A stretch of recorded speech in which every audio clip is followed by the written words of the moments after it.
Right, so stream should be starting here right away. So welcome. As you guys can see, we do have the two lane maps banned from 30 Seconds to Mosh, which who are the higher seed in this matchup. They were one of the two top teams in Division E this year. Them and Rage Gaming, who are playing right now as well, I believe. So Battlefield of Eternity, and Braxis Holdout were removed by them, and Dragonshire and Towers of Doom removed by YavapAYAYA with their incredibly long name that I'm probably not going to pronounce right now. They chose Garden of Terror. What do you think we might see on this map, GGO? Well, that's a good question. I Lobby's up, know by the way. that the captain with his... This is the captain's final season, by the way. I don't know who knows this, but he's retiring from competitive HOTS. So I expect to see him ripping Jaina if he gets any chance to do it. Doesn't Orluna really like the Brightwing? This is a great pick here. Shank, you tell me.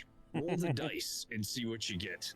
I believe you said that he's pulled out some Lost Vikings in the past. Certainly is a map where he could do that. I've seen him try offlane Zul'jin on Towers of Doom. So, yes, it got ganked and killed 6 times, and it did not lead to a victory, but he is a man who is not afraid to play anything. Sarah Lynn is usually a very... what's what I'm looking for?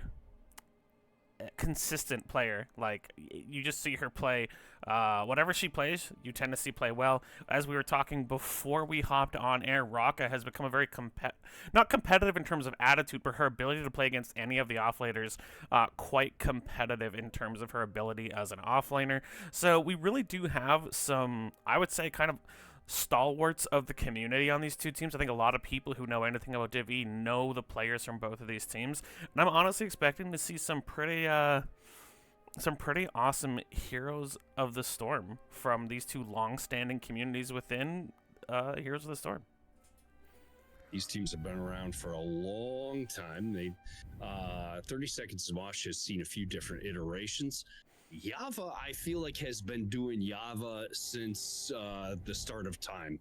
As we spoke about in the green room as we were preparing for the cast, they've prioritized fun and really been winning the game in that respect. Every single match they played over well over a dozen seasons. Yeah, I've heard at least 9 years for those guys, and the best way I've heard them described, and I've seen it myself, is they prioritize fun over winning. They're not afraid to win, but and they've done so. They're here in the round of 4. There's only 4 teams left in Div E, and they're going to be looking to try and get into the final. But 30 Seconds to Mars has looked sharp this season. Any team can win, but again, the ones who are going to look like they're having the most fun doing so are probably going to be YavapAYAYA. Or they're about to type it all out in here when they say they're ready. They always do. I've seen as a caster. So the YavapAYAYA Municipal something swim team and chess club. Yeah, YavapAYAYA County Municipal Youth Chess Club and swim team Samuro Clone Wars. They're ready now. It took them 8 minutes to type that all out, or they have a macro. So if you feel like, if you look at some of my earlier casts, I didn't even type that in the ticker bar at the top. I just put YavapAYAYA because even all those initials is getting to be a mouthful at this point. You're better than me. They'll always be Yava to me. So both teams have claimed that they're ready. So we should be looking to get into the draft soon. Now, I'm fairly confident that Born to Shine also likes to Brightwing, so I'm curious if that will become a contested pick. And Orluna, I do know she is a good Brightwing, but I've seen her pull out some interesting things too. And again, when you've been together this long, you know what your fail-safe picks are, but you also know what you can test out. You know what you can do to try and... sorry, I was reading their chat there. Uh-oh. Andrade left, has to come back. Oh, we lost one. But they know what they can try to try and rattle their opponents. Again, they're really not... 30 Seconds to Mosh are also fine picking kind of unusual picks, but it's the pure what the heck are we seeing that YavapAYAYA specializes in. Always expect to see a ranged DPS in the offlane from Shank unless he's feeling really spicy. Like we said, there's there's Vikings in his past that they played against my team, and he was impressively good at taking control of them. So, and yeah, keeping. I think Yava could consider next season. They change the end of their name every season. I submit for their consideration to have the end of their name next season be Meta Schmeta, because that's really how they feel about the game. It is true. They're trying to see. It sounds like someone's got a broken game, so they're trying to figure that out so that we don't end up with issues in game. But our Luna gets to crochet, and that makes her happy. Caster's worst nightmare. You have a delay before anything started, so you can't talk about the last game. I mean, now is better because I can kind of, we can vamp a little bit now and so on and so forth. Vamping's my strong point. It's being smart that's the hard part. But that's what we've got Geo here for today, is to be... He's the brain and I'm the mouth, and that's how things will go. So darn it, I thought I was the looks dumpster. Gosh darn it. You definitely have the voice for radio, but I can't speak to the looks yet. Listen, let me tell you about the months and weeks that I have spent tuning the mic to make me sound this way. Trust me, there's nothing technology can't do these days. So I now have the chat open for NGS2 chat, so I will try to interact with you guys, of course, with the 30-second delay. Joselle, 30 Seconds to Mars, will be Rocka's team. So we're going to see. People complain about the small indie company that runs this game, which is probably why it's been dead for 7 years. But we will see. Rocka was trying to set the title, but apparently Nightbot was unable to do that because it hates Rocka. That's rude. It's very rude, Nightbot. You should pull up your socks. The HOTS team would form a union, but it's one guy. I love these guys chat in between too. Like, there's no tension here. There's no like, we gotta be silent or we gotta look to try to find some advantage. Nah, these guys are just crap talking, and I love it. It reminds me honestly of when we cast heroic games, and the guys are literally just firing crap talk back and forth. To me, that's what I always hope it'll be. That's the best of NGS when you see that kind of stuff. Everybody's just having a good time. Yeah, and when the community is small, people know each other, so it's cool when they can treat each other with respect. Yeah. If there's an advantage to the community shrinking, that is it. Familiarity. But that being said, we want to keep growing. We are ready for the draft. Game 1 of the BO5 between 30 Seconds to Mosh and YavapAYAYA is starting in draft right now. So, 30 Seconds to Mosh is the home team, and they selected first pick, which means they will also get first ban. So this map choice was YavapAYAYA's choice. So there's either something about the first pick or the first 3 before the second ban phase that is attractive to our upper seed team.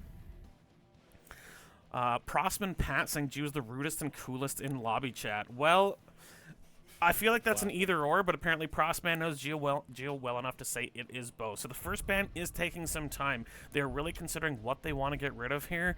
And again, it's hard to know what you want to ban because meta picks aren't necessarily going to hinder this YavapAYAYA team. Wait, how can you ban out Shank? Yeah, it doesn't happen. So we do see the Lunar come out. On the flip side, Yava ready immediately with the Stukov ban going, this is the most annoying Russian in the world, and that's really something with how Putin's been behaving, so...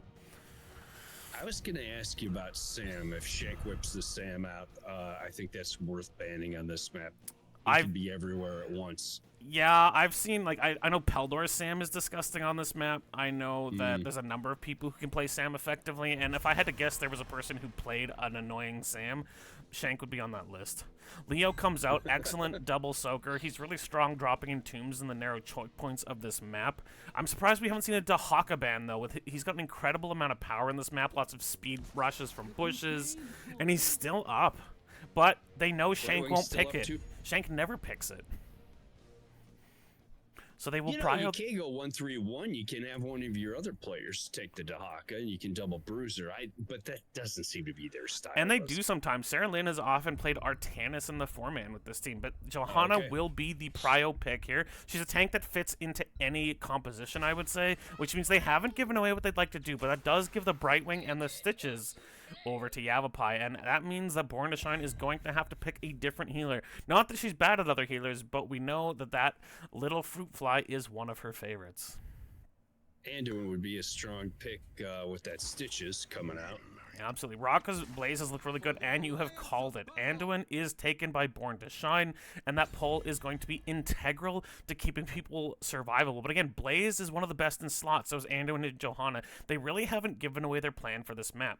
Now, characters who can clear quickly, like a Greymane, like a Malthael, characters that can either solo clear or clear very quickly should be important on this map. It has more camps than any other map in the map pool, and I wonder if that is what we will see from the next few picks from these teams. Chromie will be removed, and as a great goalkeeper, that's an awesome choice.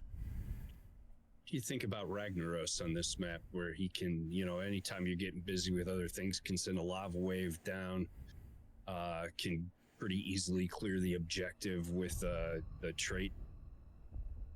Absolutely, and this is a map where you can kind of run like a Rag Naz combo, let Rag delay the game out, and let Naz turn into just an absolutely disgusting damage and siege character. We will see the hammer ban, and it is something Shank can get very annoying on. So again, that is a very clever ban. Even though Shank is kind of the last pick, getting rid of some of the things that could really give them more space or more win conditions, that's a great ban from 30 seconds to Mosh. Wouldn't mind seeing Shank on Raynor here. Gul'dan Vala are an amazing combo. You get great wave clear, great team fight, good camp clear. There's not really anything that combination can't do. They don't like being jumped on, but the Brightwing AoE cleanse and Stitch's ability somewhat to peel. Now, he's not the best peel tank by any stretch, but their ability to follow up on it with a Rain of Vengeance and horrify the enemy team away with good coordination, they can be very, very scary.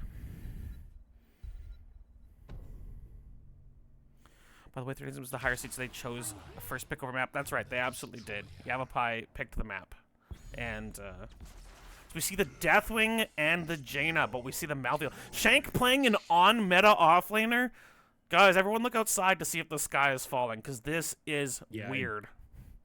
I don't know what's happening. It's like plays a very strong Deathwing. And I talked to you about the captain. No surprise to me that he's going to bring that Jaina while he can. Ride her off into the sunset. Very strong Jaina player.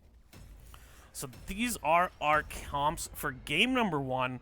I have not yet, unlike our wonderful friend Toki, have not set it up to do bidding on who's going to win the games and whatnot, but hopefully in the off-season I learn a little bit more about this whole nonsense they call engagement. But we have game number 1 here, and tell you what, let's go back and forth and who introduces which team. But why don't you start with 30 seconds of Mosh? Geo, tell us who these guys are. You got it. On the left side in the blue trunks tonight, Omster, we have Born to Shine on Anduin, Farf Nugan on Johanna, the Captain on Jaina, Rocka on Blaze, and Hunter X on Deathwing. Taken off right now in the red. We have Aura Luna playing the Vala. Sarah Lynn has brought Gul'dan. Galactos is playing the Brightwing. Andrade is the Stitches. And Shank B9 has defied all expectations by playing a real offlaner, Malthael. This is the YavapAYAYA Municipal County Chess Team and Swim Meet and all the other words that with the pizza on top. 30 seconds or it's free. Anything can happen in the playoffs. And Shank goes straight to lane top to start things off. Does not want to party at mid.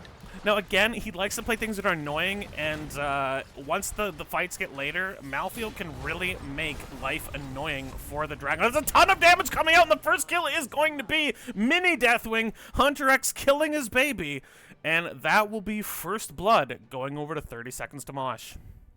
Dragon on dragon violence. So we see a number of, I like to look over at least the level 1s. We are going to see the even-handed blessings from Anduin, really improving his throughput when he's healing multiple people. With a thick front line, that actually can be super helpful. We've got the Zealous Glare Flashlight build, the Lingering Chill for Jaina, giving her a little more opportunity to stack that Frost block. We've got Adrenaline Stim Pack for Rocka, that's pretty ordinary, and it will be Hunter, actually, laning in the offlane at the moment with Rocka at bottom. And we have Molten Blood, which is, again, considered the standard Deathwing 1. We also have Patchwork Creation for the Stitches, looking for more, but we're not, even with all the camps on this map, not going with the Orb build. On a Pale Horse for the Double Soak for Mouth. Pursuit of Flame, the Fell Flame build, the Puncturing Arrow, so stacking those Qs for Vala, and of course, the Hyper Shift for Brightwing, which is considered fairly standard unless you have Brightwing who really wants to go into the Critterized build. But again, with two very healthy tanks, going full on into Polymorph can seem like a bit of a missed opportunity. Ulster Shank went right away and took that top camp. You know, on paper, this matchup very much favors Malthael.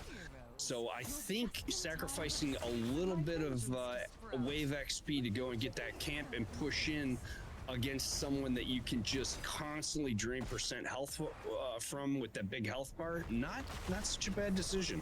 And Malthael really struggling against heroes that can either do big damage or have a lot of CC. That is not Deathwing shtick.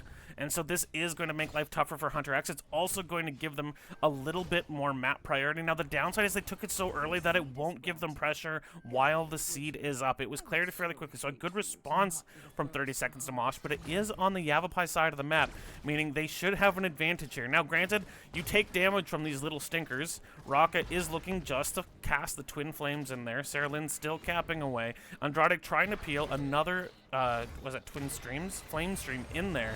We do see a fight coming out. It's a 4v4 as Hunter X and Shinx are still in the mid lane. Not Shank, Shank. Good gravy. This isn't a Pokemon. And the camp is still going here. So we have a 4v4 here. The ice. Oh, there's a good stun from Rocka, but there's no opportunity for follow-up. Johanna here now trying to find things out, but Rocka's going to take a lot of damage. I'm getting slurped. A great pull there from Born to Shine will keep Rocka alive for now, down to 400 hit points. Sarah Lynn is still looking, and the blind from Farfet Nugan will keep them from capping for now, but I think at this point they're just delaying it, giving themselves more time on the next one. That will slow Shank. But again, these siege giants are starting to get value in the mid lane. Yeah, two camps pushing during this. Blue top, red mid.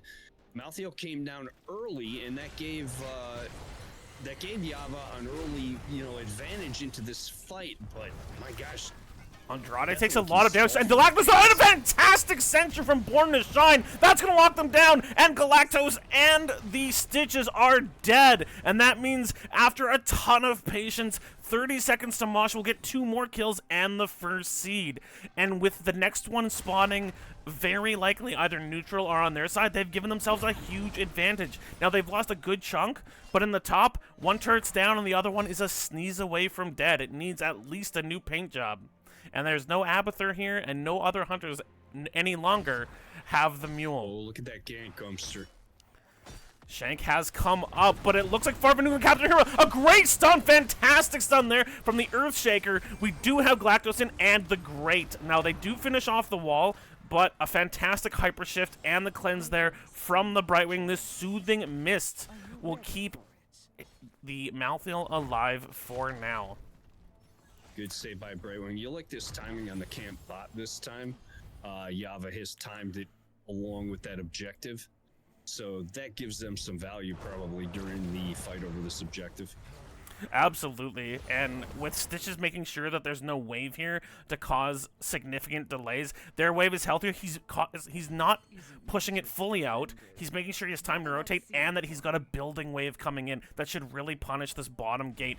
In the top, though, the priority does go over, and they're not really able to set up in time. And one of the things I've noticed, I don't think we've seen a hook out of Andrade yet. He's been really, really patient. He hasn't been giving them a chance to kind of read the way he hooks, which means once he hits 13 against that really long hook, 30 seconds of Mosh hasn't really seen yet how he plans to use it, and that's quite interesting. Yeah, and you're going to have the poly from Brightwing off the hook. So that gives you a good couple of seconds for Vala and Gul'dan to just dump everything on it. And I suspect we see the Rain of Vengeance come out from the Vala as well, which should also be an excellent follow-up after the poly. So the tanks are busy having a wet noodle fight in the mid lane here, just giving each other, you know, nice little back rub. That flail, kind of like a back scratcher for Stitches, not much more. To gather it. And again, perfect camp timing. Well, a little bit early, but they're going to gank onto Hunter X here. 10s are out for our top seed here, but red is following behind. It should be about 10 seconds or so. Nope, not even that long. So we do have Light Bomb, Water Ellie, Bunker Drop, Bellowing Roar, and I suspect we will see the Blessed Shield. It is not Gorge. We will see a Putrid Bile. So looking to create more disruption than kidnapping. We have the last rites, the Horrified Blink Homester bot. And they will catch Shanks. The Horrify will come out, but it's a bit too late. Oh, they catch two here. Born to Stars going to go. Oh, will come the Light Bomb. It's on Farfoot and Nugan, which means it does not get wasted. But in comes Galactos on that. Takes so much damage, though. And there is the Bellowing Roar. Andrade is incredibly low, but the Bile, he's just tooting everywhere. It is not. It is Falling Sword and not the Blessed Shield. They will kill the Stitches. It's a 2-for-1. Malthael will be back in 3 seconds, but the health bars are just too low for 30 seconds to Mosh. Raka looking to delay. Hunter X coming back in. Raka gets incredibly low from the Hungering Arrow, down to 139 hit points. But she will live. And even though it's a 3v4, the health bars are too low. And Anduin was one of the dead. He's running back in now. Shank B9 is back. And Stitches is alive as well. Chastise will come 100, taking a lot of damage. He's going to cast the last rites, and the dragon is dead. And they will get their first seed and their first 2 kills after a lot of patient play had put 30 seconds to Mosh in the driver's seat. It's even. Things have really evened out now. It's a pretty solid immediate counter kill, and then Stitches stayed alive long enough to allow Aura Luna and Gul'dan, Sarah Lynn to do damage elsewhere. Wow, look at that.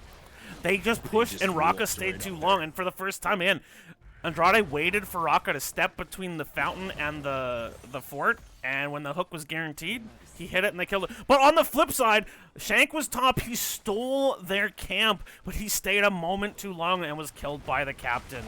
And so there are little micro plays happening all over this map as both teams are looking to either get an advantage or just even things up.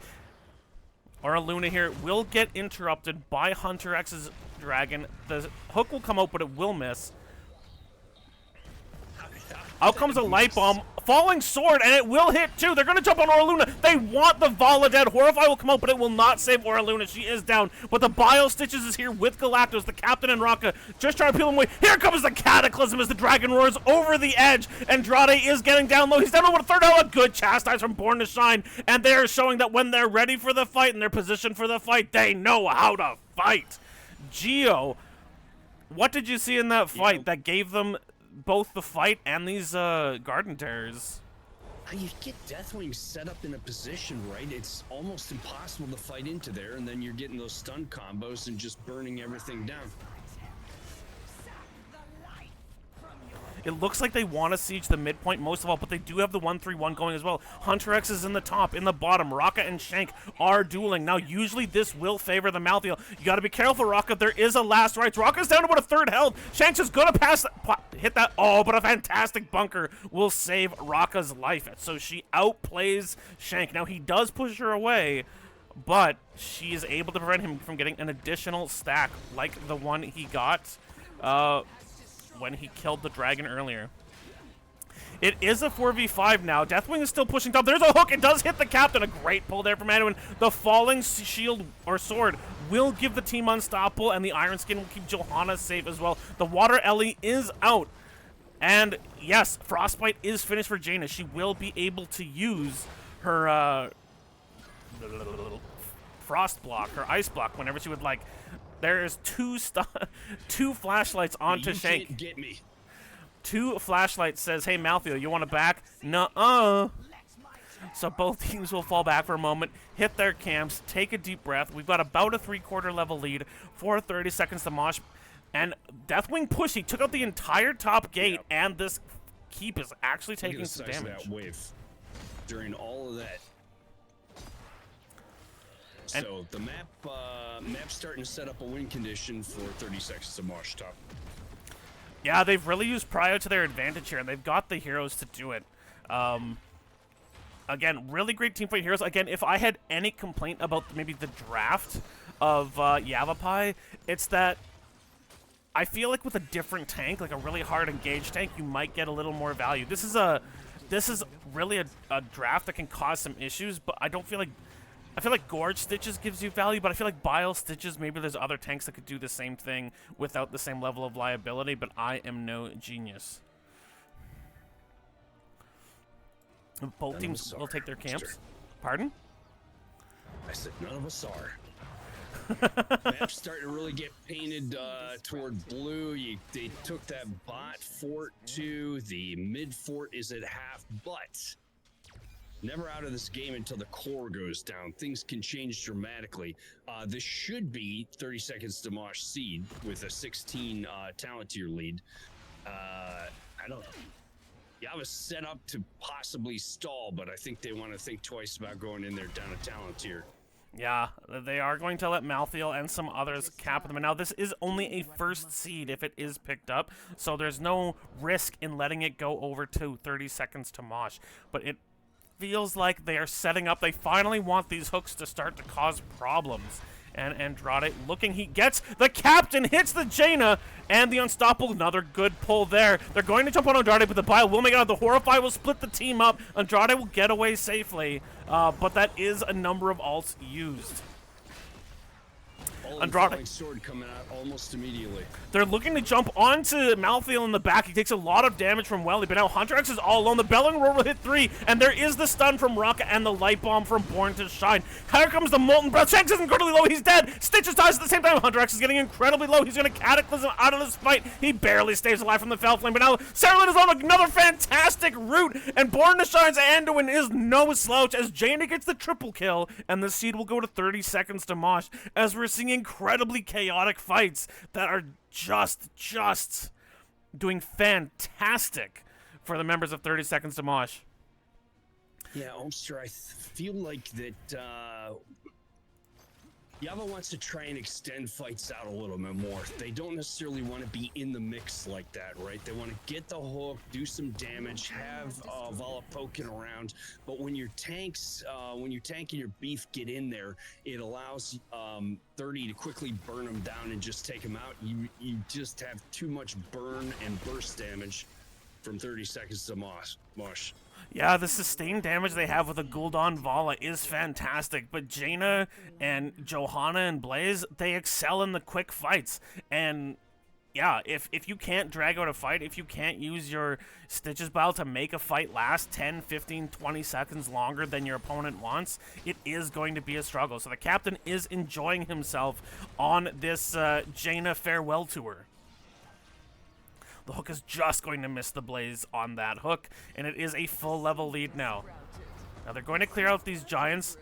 Andrade should have another hook coming up soon, but Rocket is body blocking the hook. The captain is the one capturing.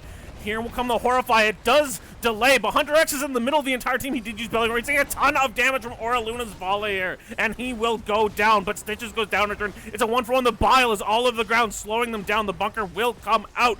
And there are 3 people in the bunker. The Falling Sword comes out. They're going to jump on Shank. He's sucking a lot of health out, but he is still alive. And now it is just the healer and both TPS, but they are starting to do a ton of damage because this fight was not over quickly. Farfanugan is about to go down. Raka does go down, and it ends up being a 2 for 3. After an early 2 kills, these 3 on YavapAYAYA did manage to find some value, but on the other hand, there is a Siege Giant slamming boulders into their mid-gate, and even this win is costing them because the map prio is still on the side of 30 Seconds to Mosh. Sir, the difference I saw there is that Vala and Malthael coordinated and were able to burn down Deathwing very, very quickly. Vala's getting to a point where I think she's stacked up a little bit. They were really bringing some damage. They burned Deathwing down, and that turned the fight. Yeah, they lost Malthael. They lost Stitches, but once Vala gets to just start teeing off on folks, she's pretty hard to 1v1 against at this point. Absolutely. So thanks for the note, Peldor, that Gio's voice sounded quite a bit quieter. I have turned him up both in Discord and in on OBS. If it's still an issue, please let me know. And we'll make sure you guys can hear Gio as well, because not only does he have great insight, but a fantastic voice. So, it is 2 seeds to 1. The seed is spawning in 19 seconds, and all these outside forts could become casualties with a 1 fight in a 3rd seed for YavapAYAYA. So this game is still anyone's, although 20s will be in very shortly for our blue team, and with those, that's going to be something that YavapAYAYA has to be careful about. You do not want to fight into the 20s unless you have a huge advantage. So you do see the censure from Anduin, Wintermute, Burn Notice, so not the upgraded bunker, and Arrival of a God from Deathwing. John Hunt is yet to, she's chosen Blinded by Light, so not indestructible. She's going for the big team shield. They're going to be aggressive here, baiting YavapAYAYA. Come fight us. You're not 20 and we are. Come get it. Are you willing to fight over us getting a 2nd seed? They're thinking about it. They're doing the delays. But oh no, Sarah Lynn gets caught. She's going to take a ton of damage, and she will go down Galactus trying to save them, but a great stun from Rocket means that is a dead Brightwing as well. A ton of damage on Undra. They have so many stuns. The Bellowing Roar will miss as the bile comes out, but they lose 2 for nothing, and there wasn't really a reason to fight over that. I get wanting to maintain pressure on your opponent, but fighting them over their 2nd seed had very little value, and now they have to play patiently for another 35 seconds. You're down 20s, go top, take a fort, even it up, be on the opposite side of the map from them, go as far as you can push top while they're getting that objective, and then look to back and defend your keep. Don't try and take a fight down 20 if you don't absolutely have to. If that had been the 3rd seed, I would 100% understand, but it just seems like it was a little bit of an antsy play there from YavapAYAYA. Yep, we're not in game-ending territory, so you don't want to give them kills. 20s are here from both sides. We do have Gift of the Embalmer from the Stitches here, so 100% more damage on the bile. We've got Angel of Death, so the Last Rites upgrade. Demonic Circle, Gul'dan, Farflight Quiver from Vala as per usual, and Fairy Protector. Now, one thing that I'm just noticing now that 30 seconds the Mosh has been amazing at, only 21 stacks of Hungering Arrows on this Vala. She has not got the stack going. A good Unstoppable there from Shank means that he does not get caught by the Condemn from Joe. This next seed is incredibly important. This next seed and fight is probably game-ending. One way or the other, Gio. It would be a tough defense for Yava. Here comes the Cataclysm. It's over the wall. Shank takes a lot of damage. Andrade, he's gonna pop the bile. It does more damage. He's gonna Galactus with a fantastic warp in, though. Will be able to jump away, but Shank and Andrade take so much damage. They will go down. Shank trying to run away. It only has about 400 health. The Captain is catching this, but now Raka, yes, Raka and the tank, Farfetnugan, are all alone against the DPS here. They're trying to chase Shank. Shank is not going to lose to a Deathwing all by himself, and they've really split this fight up, but that means they will make it a 2-for-1. No, Shank will die to the Captain. They're waiting to see what they can do. He's gonna buy back, isn't he? Oh no, they've got no, Farfetnugan, fantastic Iron Skin means he's going to live. Oraluna trying to see. That's a fantastic Blinded by the Light Shield from Farfetnugan. Oraluna taking a lot of damage. The Chastise will come out. It will hit no one as both these teams are dancing around. But there are minions on the core. This is a time for minions. They don't have to win the game on 30 seconds to Mosh. They don't have to win the fight. They just have to cause a distraction, and it was enough for Sarah Lynn to get picked. Stitches is back, but there's a huge wave on top keep. There is a huge wave coming into mid keep, and now the Garden Terrors are here. Gul'dan is dead for 50 more seconds. This is going to be a desperate defense from YavapAYAYA right now. Yeah, they have Vala for now, but Olmster, it's not looking terrific. There's Vala, and probably with that go any prayer you had to try and defend this, and I would say that is a GG well played to both teams, and game 1 to 30 seconds to Mosh. We do seem the core getting attacked. They're looking to maybe finish off the Stitches one more time. Galactus takes a lot of damage, but the Garden Terror is going to punch this Dragon Core to death. 1-0, 30 seconds to Mosh. As Gio said, GG.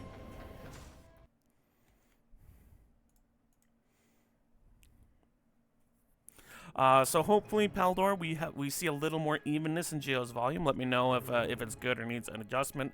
But we check 1 2, check 1 2. Yeah, we see here that the kills really favoring, even though it seemed like there were times where it went well for YavapAYAYA, we really see the story, the number of kills. 19-8, even with really good damage. I mean, Gul'dan having almost 20,000 more damage than the Captain's Jaina. it didn't lead to kills. They just really had a hard time locking someone down enough to really end them. Yeah, Yava's dangerous, and they executed their win condition a few times, just not quite often enough. And on the other side, 30 seconds to Mosh really knew what they wanted to do. And when you get a stun from Raka, you're getting those cleanses out of Johanna and the Falling Sword. Deathwing's just literally burning through everybody. It's a lot of volume very quickly. And a lot of volume. I'm reading the chat. A lot of damage very quickly. Yeah, and Falling Sword is usually, I would say, the lower priority ultimate for Johanna, but Farfanugan obviously very comfortable with it. Pulled it out in a lot of really good spots to save Raka, to save Jaina. And taking a quick look at the builds here, we see a pretty standard Anduin build. Outside of the Falling Sword, this Johanna build looks the same. Some interesting Jaina options here. The Ice Fury Wand at 7, the Stormfront for the bigger Blizzard.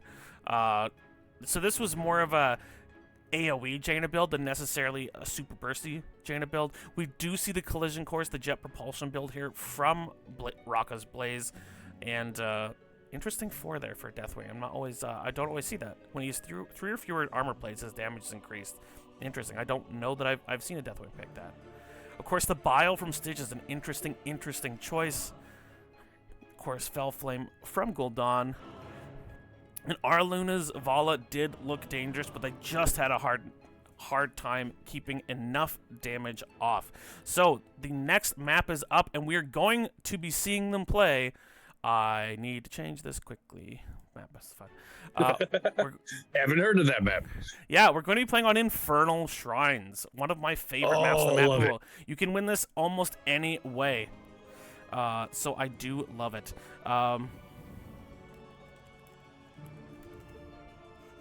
That map does offer a lot of variety. So 30 seconds to Mosh pick the map, which means first pick will be going over to the YavapAYAYA County Municipal Chess Club and Swim Team, Samurai of the Clone Wars.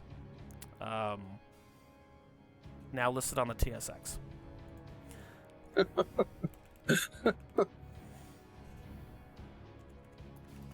That was an exciting match. A really clean, and again, sometimes you come into a top seed versus a 4 seed, or a second seed versus a 3rd seed, and there's a clear execution difference between them. That is not the case here. Yes, the execution from 30 seconds to Mosh was clean. I would argue the draft was more the struggle with that. I really think a harder CC tank than Stitches may have brought more value. And that's not saying that I know YavapAYAYA's draft better than them. As an outsider looking at it, it seemed like something that could have really locked down people trying to go after Vala. Just things that kind of stop people may have given them a bit more value, because Bile Stitches is a peel Stitches, and it's not necessarily better than other peel tanks.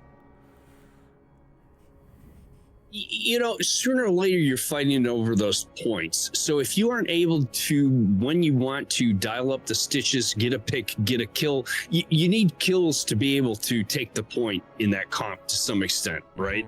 Mm-hmm. Stitch is not ideal for dragging those fights out, like we talked about the sustain. With the dragon setup, you don't necessarily have a range advantage. I'm no expert. I just think that for that map, it might have made things a little bit harder than if you had something like maybe a Muradin. Muradin can party in there all day, walk away, heal back up, and get back in there and do it again. Now, again, we do know what YavapAYAYA is most famous for, is picking a 4-man that can do what it wants and let Shank be a superstar. So there's times they've made it work, even if we thought the comp was a bit iffy, but they are going to have to dial it up to even up this series against 30 seconds to Mosh, because they are looking crisp. I think everyone on that team did their role perfectly. Hunter X would dive into the enemy team and hit the Bellowing Roar, so basically he was a Horrify with a dragon in the middle. Raka had some really on-point stuns. The captain's Jaina, very patient, not getting in bad positions, but finding the perfect kaboom moments. And of course that Johanna, I don't even know if that Johanna died. Like, Farfet Nugan was so clean with his falling swords, with his iron skins. So, yeah, 30 seconds of Mosh is looking good, and YavapAYAYA's going to have to raise their level if they want to make this a 4 or 5 game series. Let's see it.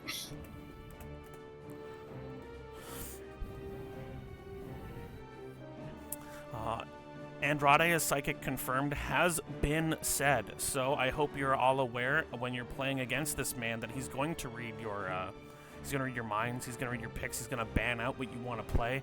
So I think what we're learning here is just avoid Andrade on the ladder at all costs.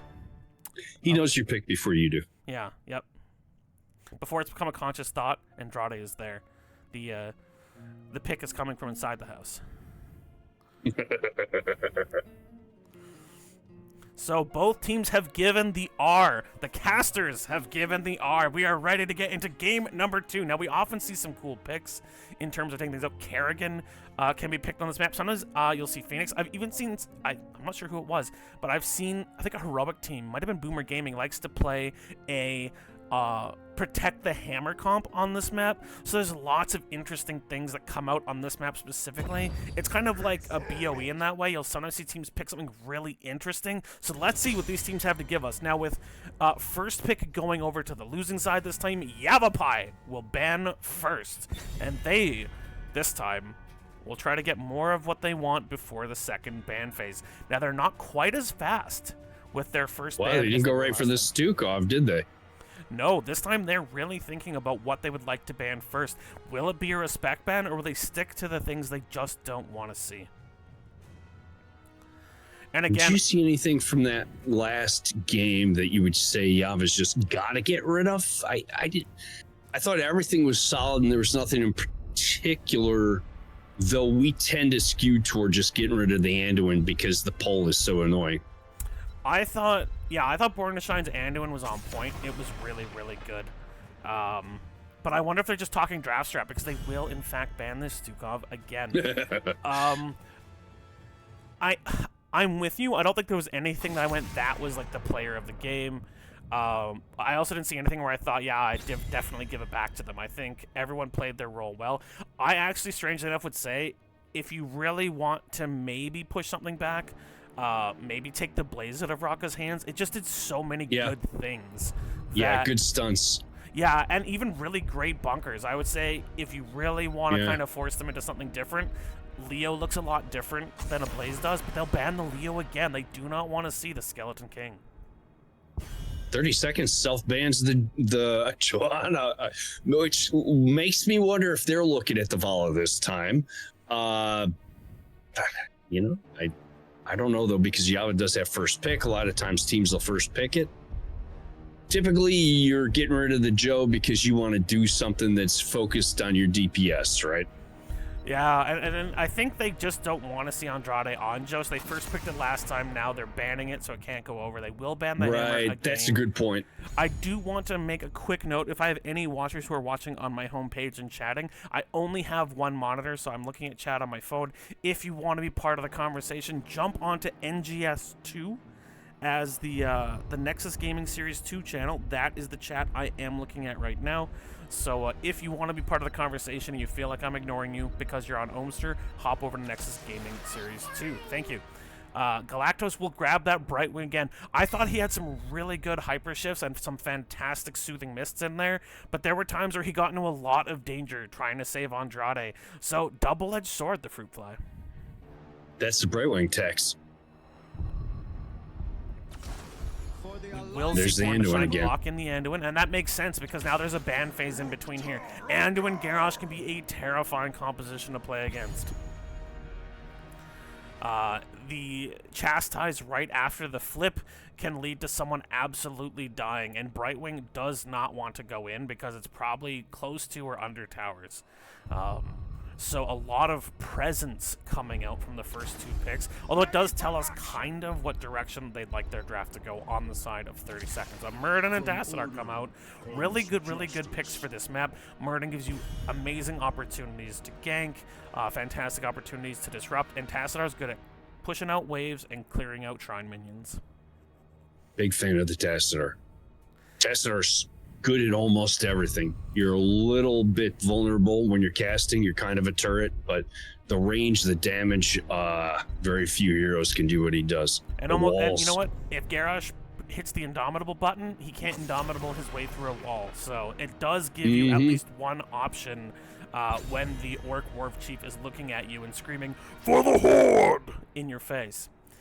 Samuro will be banned out again. They do not want to see the Shank Samuro on these huge 3-lane maps, which is interesting because they're the ones who banned out the 2-lane maps. So they actually position themselves to have to deal with weird Shank global picks. They will get the next 2 picks, though. Deathwing will not be one of them. That doesn't surprise me. That doesn't surprise me. He turned a couple of fights. I would have not been surprised by that, or you said the Blaze, an excellent point on the bunkers too. That's another thing that you win a fight and then all of a sudden you didn't win it. But Raka doesn't even want it. She wants to bring the Sonya. I'm seeing a far more aggressive draft coming out so far. Like, when you replace Joe with Garrosh and Blaze with Sonya, what you're saying is, we want that booty.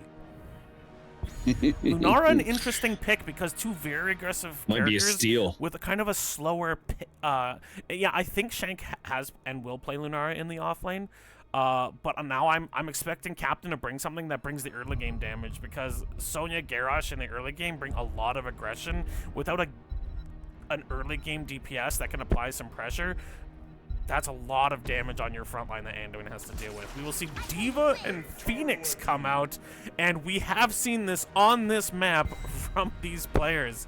Now, I do wonder if Aura will switch with Sarah Lynn, or if Sarah Lynn is a D.Va player, or usually it's Aura Luna playing the Bruiser. But again, these are people who... This is a team that likes to play things that they have fun on. And they're not going to stop just because they're down 1-0. Yeah, the Phoenix is something that Shank definitely loves to play, that style in the offlane. Very survivable. Of course, you're sacrificing some beef when you have the 5-man, but hey, we got Sarah Lynn on D.Va, right? So you haven't lost anything there, and Shank gets to flex on what he enjoys. That puts... And Tychus, how about that? That brings the pressure I was talking about. That is exactly what you want to make Muradin go from. I'm hopping in here to, I wish I'd saved Dwarf Toss. And the D.Va gives Tassadar the kind of space that he really wants. Between wall and boosters, this Tassadar should never feel like he should never be the little Simpson boy sitting at the back of the bus going, I'm in danger. You know, the damage reduction, though, by D.Va could be really impactful for Tychus and or Lunara, depending on where they're positioned. They should be spread out, but D.Va could drop a lot of that damage at key moments. Well, and I've seen Shank loves to bring... Now, I've seen him on Towers of Doom do this. He loves to bring a Phoenix flank, which really, really forces you to think about damage coming from 2 directions.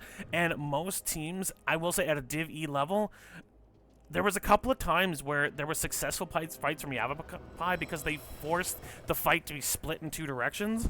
And Shanks' Phoenix is very capable of doing this. Now, I will introduce 30 seconds to Mosh. This we've got Hunter X on the Lunara. Born to Shine is on the Shrines, bringing Anduin. We've got Raka on the Sonya, Farfanugan on the Garrosh, and the Captain plays Tychus. Geo, tell Red Team what they've won. On the right side in the red trunks, we have Aura Luna on Tassadar, on Dreddy, on Muradin, Shank B9 on Phoenix, Galactos on Brightwing, and Serlin on D.Va. They are Shank. A really long name. Shank once again already set up top, and Raka this time just goes right up there and counters. And again, most melee offlaners, as an offlane main, do not love playing the ranged laners. It makes it very easy for them to put pressure on you. It makes it easy for them to put free damage on you while you walk toward them.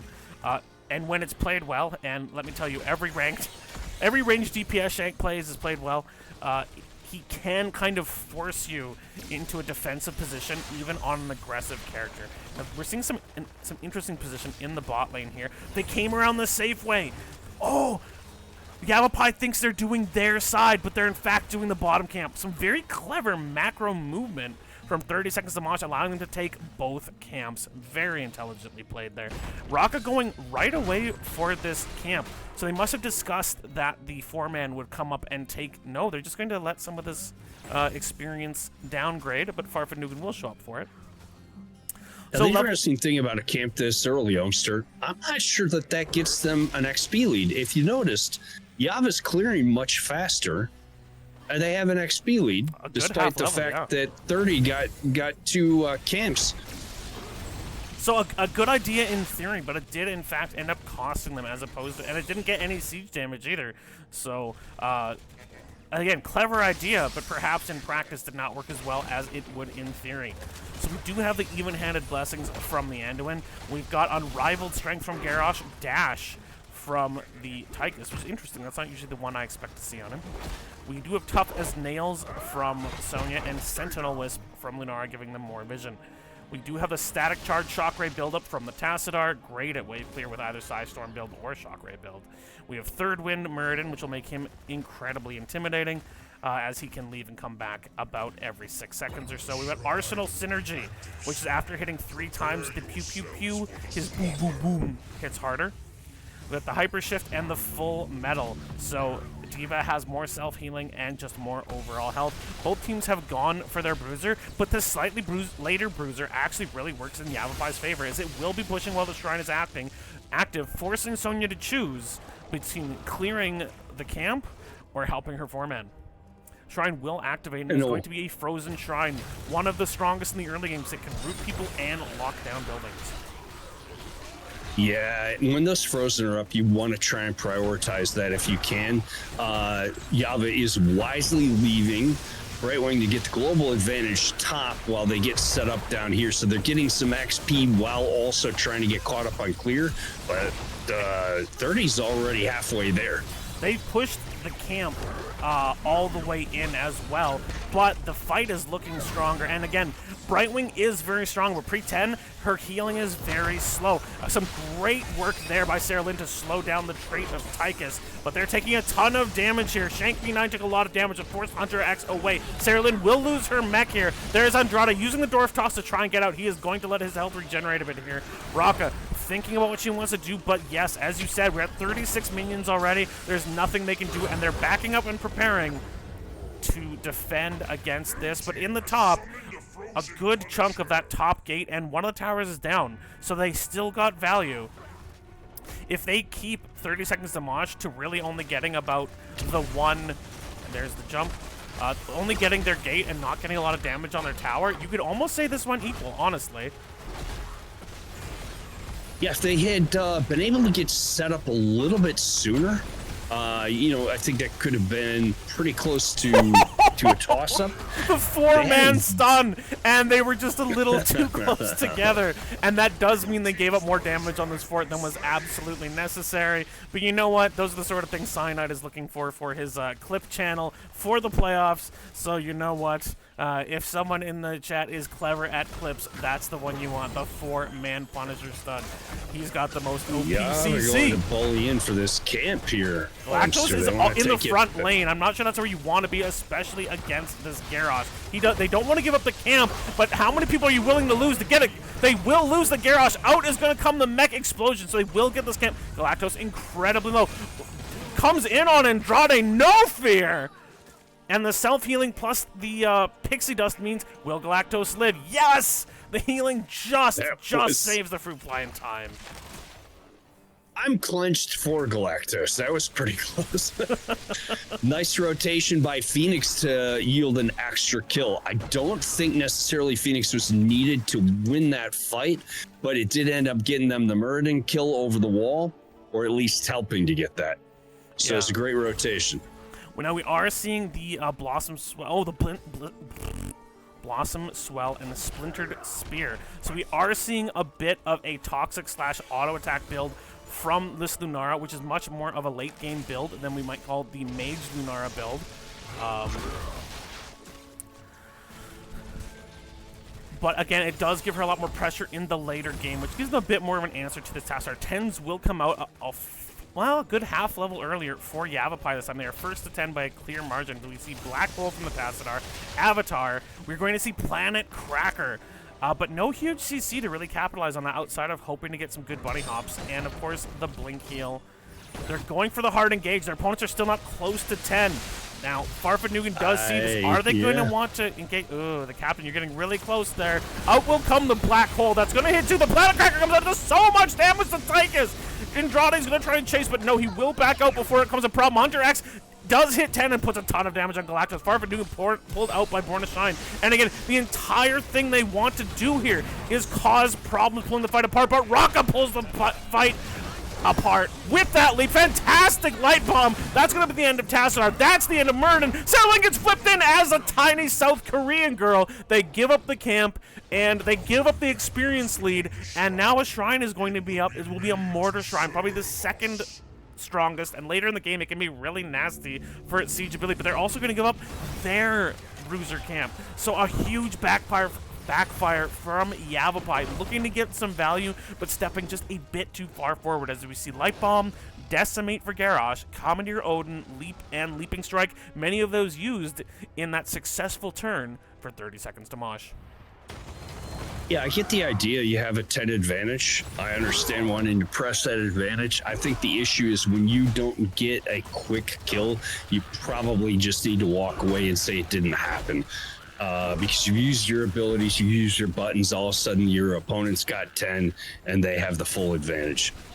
Now, Sonya was far away. We will see the teleport in for Galactus. Again, up by about half. That's a ton of damage. A great pull on Farfadnugan. Andrade will follow it up, though. He's at 300 health. He does use the blood there. Oh, the Black Hole means Garrosh is guaranteed to die. Raka will use Leap, gets good stuns. The Speed is keeping her alive. Or Luna gets murdered. Galactus is low, gets murdered as well. Hunter X will go down. It's a 2 for 2. Shank's forced to teleport away with that warp jump. Andrade and Sarah Lynn, though, can still put plenty of pressure on, even against Tychus and his trait. There is the lockdown in terms of damage reduction. So it's 20 to 11 at the moment. It is still 3 for 3. Garrosh will be back shortly, but the quickest one back will be the Brightwing here. Andrade getting incredibly low to the captain's Tychus. Sarah Lynn forced to back off. Not particularly close to having another mech explosion. But Galactus is back now. It is a 4v3. Farfadnugan just coming in. Commandeer Odin will come in, and Blue still has a very good advantage on Germany. The flip on Galactus. He will blink heal away. Andrade getting low to Raka Sonya. Out will come the Shock Ray. But it is 37 to 21, and once again, by focusing on the team fight, by focusing on the brawling, out comes a big Planet Cracker. Farfadnugan manages away. By focusing on the brawl and not focusing on the minions, YavapAYAYA has once again given away a Punisher, who will now come in and punch his way in towards the Burning Hells and their sexy black and red buildings. That Commandeer Odin really made the difference at the end there, I think. He still had a chance. Maybe if you're YavapAYAYA, Commandeer Odin comes out and just sort of erases that. Good clear, though. They cleared that Punisher fast. almost instantly this time. He lost a wall, I don't know, 25%, 30%. Quite clean. And once It's a lot again, easier when they're not a frozen. Sorry. I was going to say, once again, they rotate immediately to this bottom camp. This time it looks like the invasion will not be chosen by YavapAYAYA. And again, they're trying to split these fights up, and they're doing a good job of it, but their sustain doesn't seem to stick as long. Shank has to be really careful. Once he starts to get low, there's so many tools on the side of 30 seconds to Mosh that can punish him for sticking around too long. If you look at everything, the XP is nearly even. Although there's damage to all of Yava's forts, they still have them.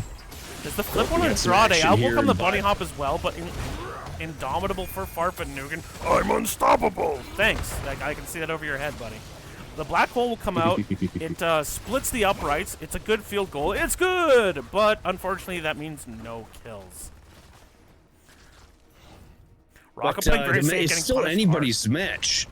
Yeah, you're looking at top Ohmstride. It's definitely Shank is just backing Raka up consistently here. And like you said, that's nothing on Raka. That's just that matchup. But you're right, this is anyone's match. And you look at like who's going to scale better. Well, again, in the late game, Murden can basically duel any DPS in the game. If he's gone Skullcracker, which he has. Now they are doing a light bomb. It is going to be huge onto Sarah Lynn. The mech goes down. The South Korean girl goes down. And that's what happens when you think playing video games makes you good at Mortal Kombat. They executed that light bomb combo perfectly off the toss. That was Absolutely incredibly perfect clean. Now, timing. if I was Rocka, I'd be careful. Your 4-man is down, and you know you push away. But no, it's going to be a safe play from YavapAYAYA. Both teams going for their bruiser, and Sonya will be able to safely take this instead of giving up more hit points to Shank in the top lane.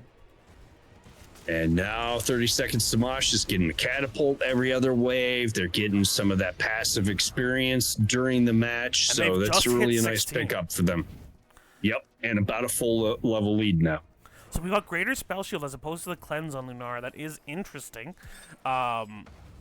With the rampage, the sizzling attacks. Now, Seasoned Soldier, I've been told by multiple higher level Garroshes, is a bit of a trap pick. It looks good when you're lower level, but they really feel like the other level 16s on Garrosh will bring you more value.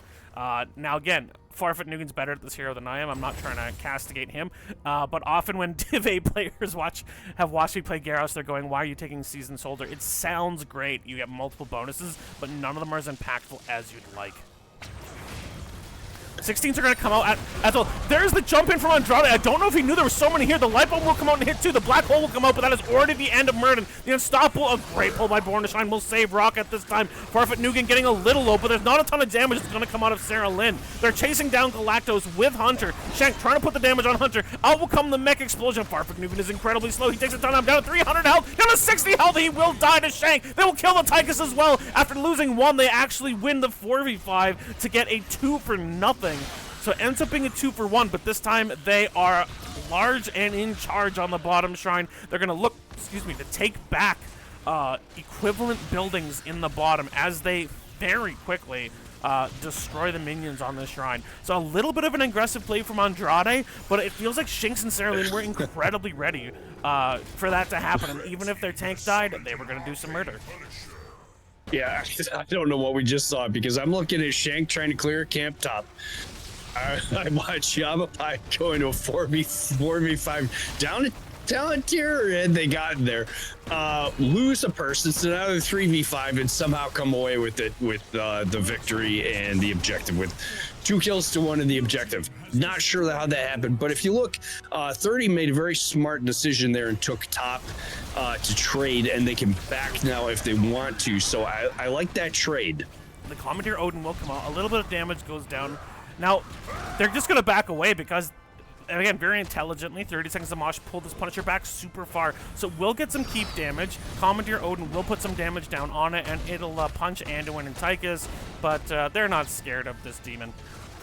That will be a stolen Khazra camp, and the momentum is starting to feel like it's been made equal. Again, both teams have got to be feeling like they've got every chance to win this game. Yava moving very quickly on the map to make the most of this advantage that they got. Love the ideas here. They have fallback. They didn't overstay. They fell back. They took all the available camps on the map.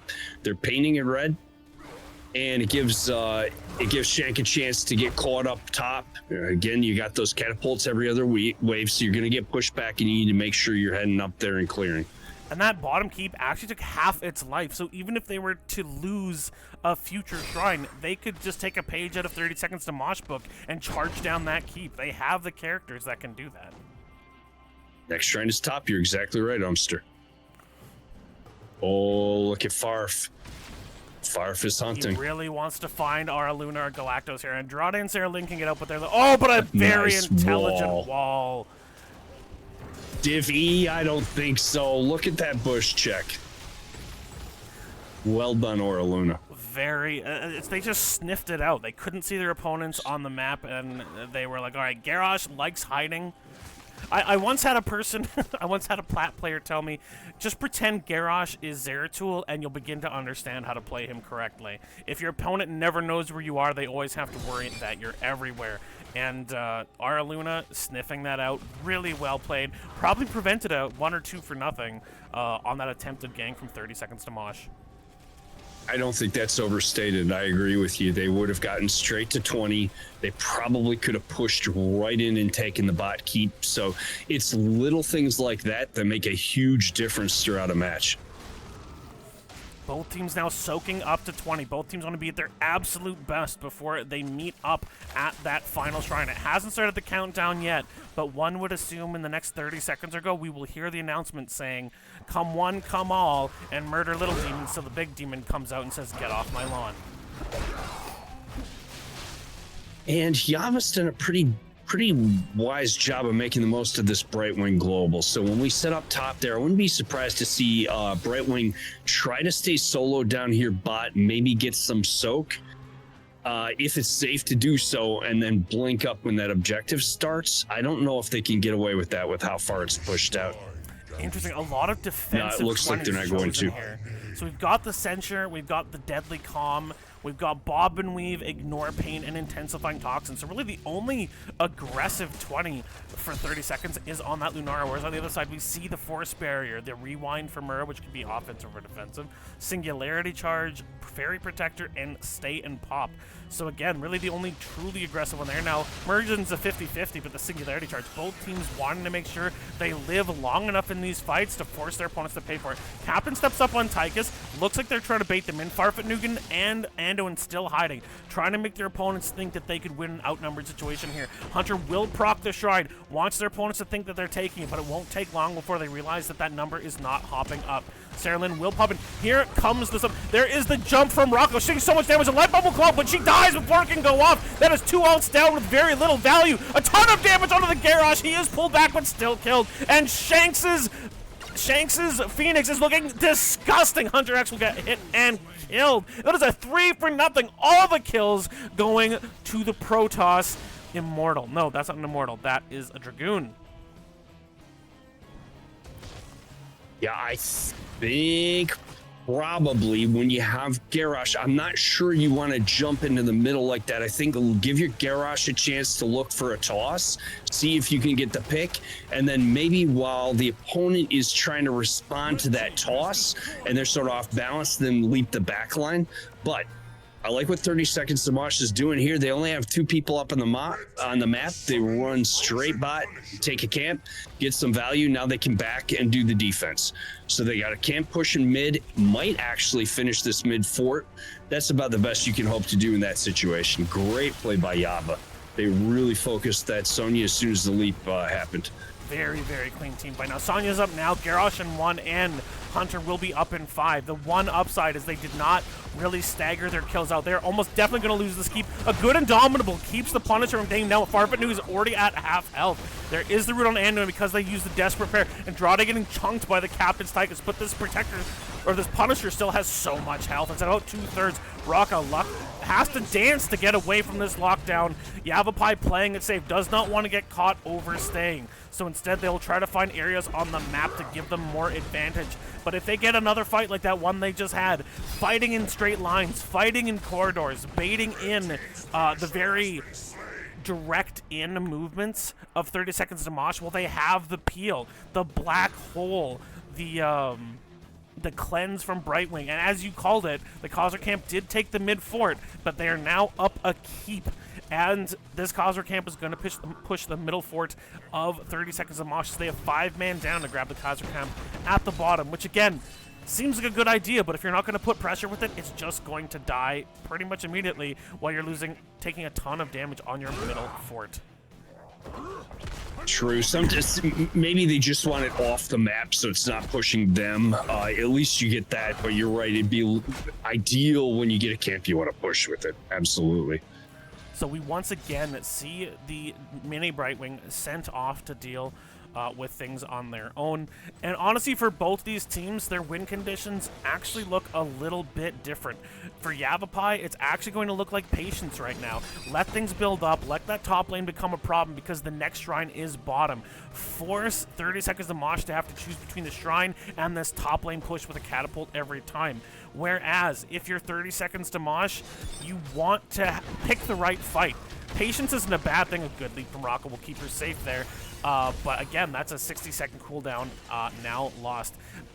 they can be patient, but they need to pick the right fight, and they need to pick the one. Now, if I'm them, I actually try to find Brightwing when she's off-laning by herself right now.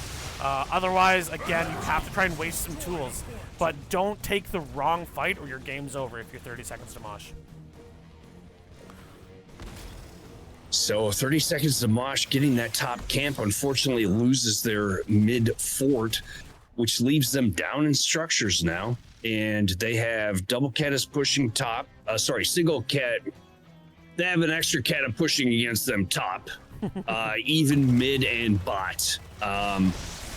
This game's just about as close as it could be, Omster. They're running a catapult deficit, Geo, but they are looking to fix that with corporate synergy. Easy for you to say. Took me 3 tries to get to it. They look like they're trying to find a bad rotation here, but YavapAYAYA is being very safe with it. Luna, though, is all alone. They'll flip into Tassadar. It's all by itself, and that is the end of Tassadar. A very, very intelligent play, and that's exactly what they had to do. Pick the right fight or fight the right pick. Yeah. Yeah, absolutely. Now just get the objective, right? You have, I think a lot of teams don't do the stick and move, right? You get a kill and then you feel like you just have to chase after it. Sometimes it's best to get that kill, take a step back, take a breath, and go get the next best thing of value on the map, and that's what they're doing. But it's leaving top open, and they're going to have to keep an eye on that. I'd almost like to see them leave Raka, do a full back with the 4-man. They are pushing here. They want to force them back. They want to give Tassadar enough time to respawn. So I don't think they're actually serious about this. They just want to force some people back, and it works. In the meantime, the bottom lane is pushing with a 1 catapult here. It seems like a minion wave will take it out, but Hunter is going to help out with that to make sure it doesn't become a problem. But now it's a 4 versus 3 in the bottom. They've used this to get their advantage with the Arcane Punisher, and I will say an Arcane Punisher is a blessing for YavapAYAYA. In the late game, it's probably the weakest one compared to Mortar and Frozen. And again, you either have to end the game or give up early with this Punisher if you're 30 seconds to Mosh, because a long delayed core siege means you're going to lose your core to minions. Yeah, you don't want to stay here forever. I think you're going to look at a wall. If you get a kill, maybe you can get some damage on the keep, but I think just try and get the wall, fall back, and realize you're still in this game. You have nothing to rush. Sarah Lynn looked a bit impatient there, but they managed to lock down Sonya and kill her.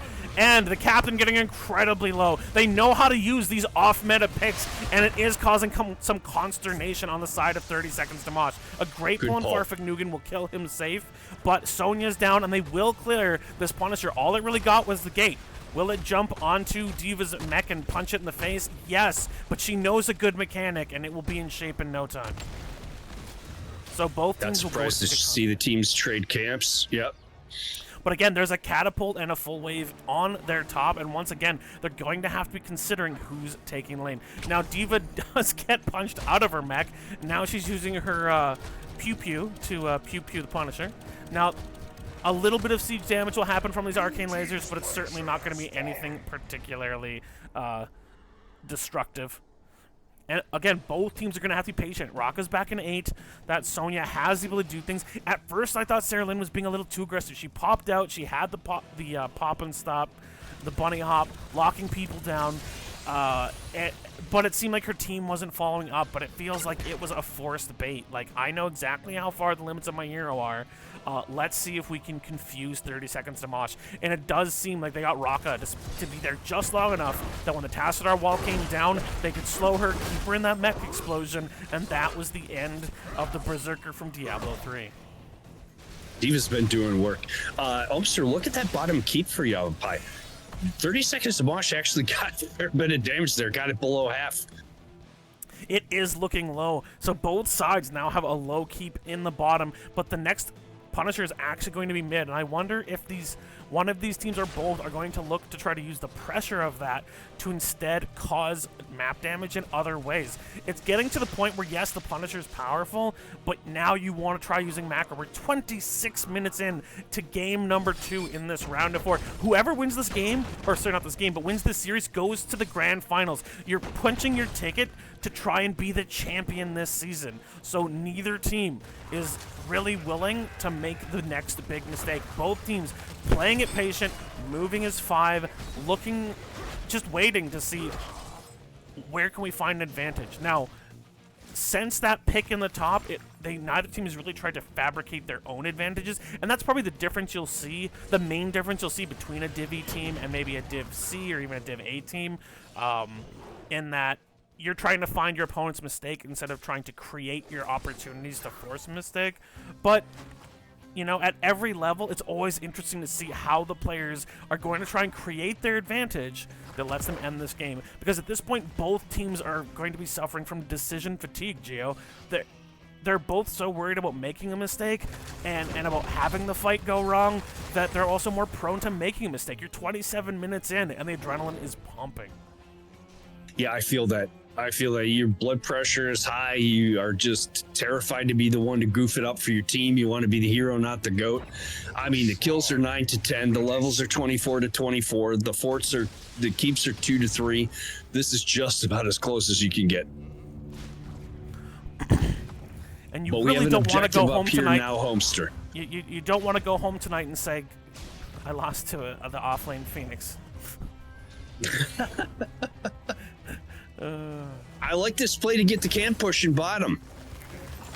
Yeah, again, both teams looking to see what advancing can find. On the other hand, there's 3 catapults pushing top. This cannot be a long fight on this shrine. There are already 10 minions up, though. This is going incredibly quickly over to YavapAYAYA, but there are 2 camps pushing, and they're looking to engage hard here. Commandeer Odin's popped. Raka's looking for the jump.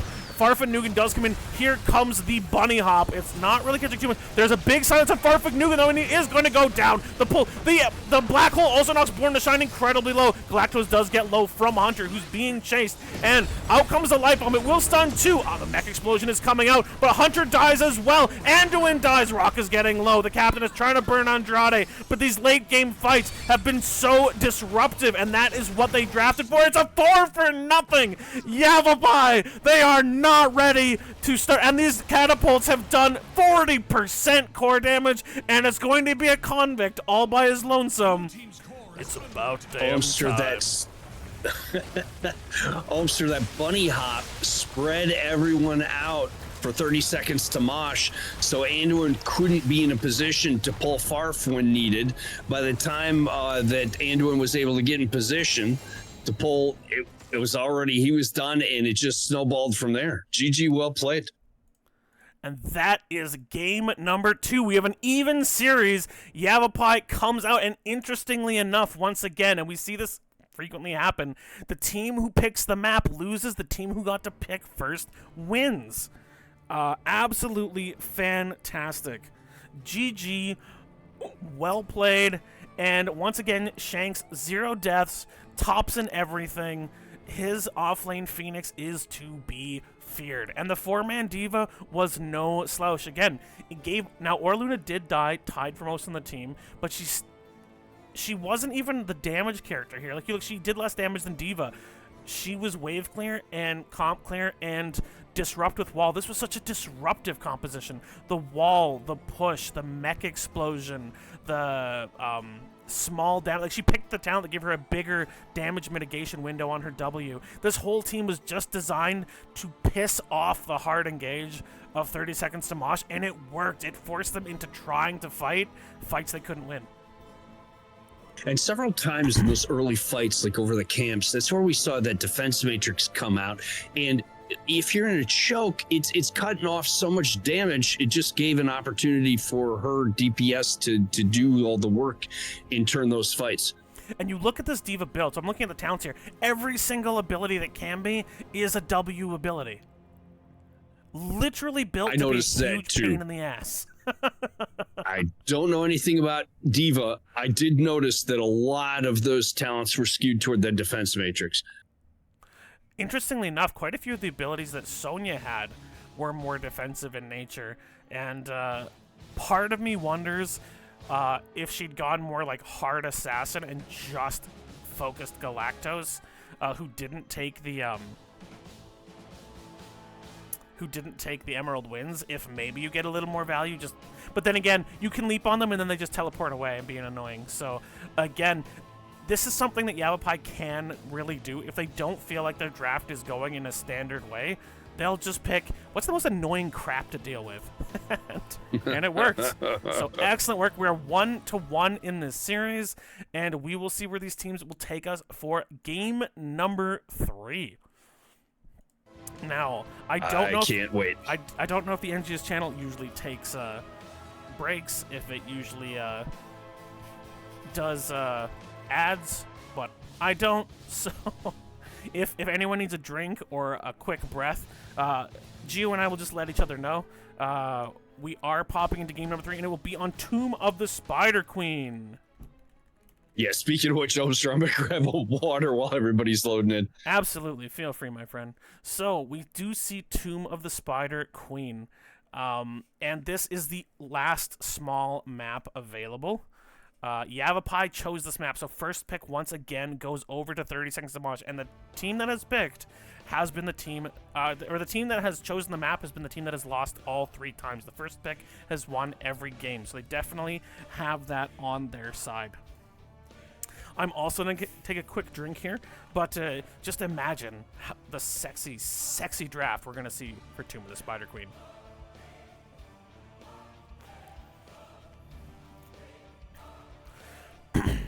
So, YavapAYAYA likes to pick spicy offlaners, and on this map, it gets a little less punishing, and I will tell you why. The lanes are quite short, and they're quite close together, so while ganks can happen quickly, it's also fairly easy for the offlaner to just go behind the gate, don't get caught, and join up for team fights if they create some pressure. The ranged DPS offlaner for Shank on this map specifically, now granted, he tried it with Zul'jin and it was a mess, but other things can absolutely be dirty here. I've been James Laynard on this map, and it's a bitch. Pardon the French. I've been Tykist on this match as both a Hogger and as Sonya. It sucks because the short lanes and the ease at which they can get behind, even with the quick ganks, the ease at which they can get behind their towers is so annoying. So Shank's ordinary Shankananigans should play well into this map. Welcome back, Gio. Whew, yeah. I mean, my blood pressure is high after that last one. I mean, I'm well known as the caster who always cheers for a 5-game series. So once one team goes up 2-1, I will be cheering like heck for the other one, at least in game number 4. I think we're going to see Shank on Nazebo this game. That's my prediction. I've seen him go Sylvanas on this map too, so I do think that CG style offlaner with some team fight potential is absolutely going to be what we see out of the this offlaner. What is it? Vile Infection? Am I saying the talent correctly or the build correctly? Can get absolutely bananas on this map. Oh yeah, I can get and his again because there's lanes are so short. Toad builds, it can be disgusting here.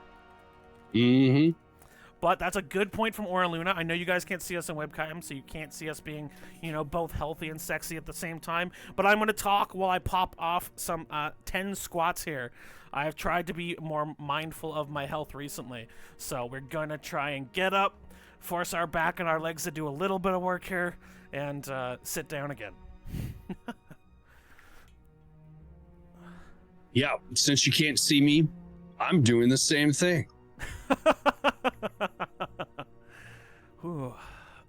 9 and 10. And actually, that felt really good. My legs were starting to feel a little bit doughy from sitting in the chair. So there's a good start. All right.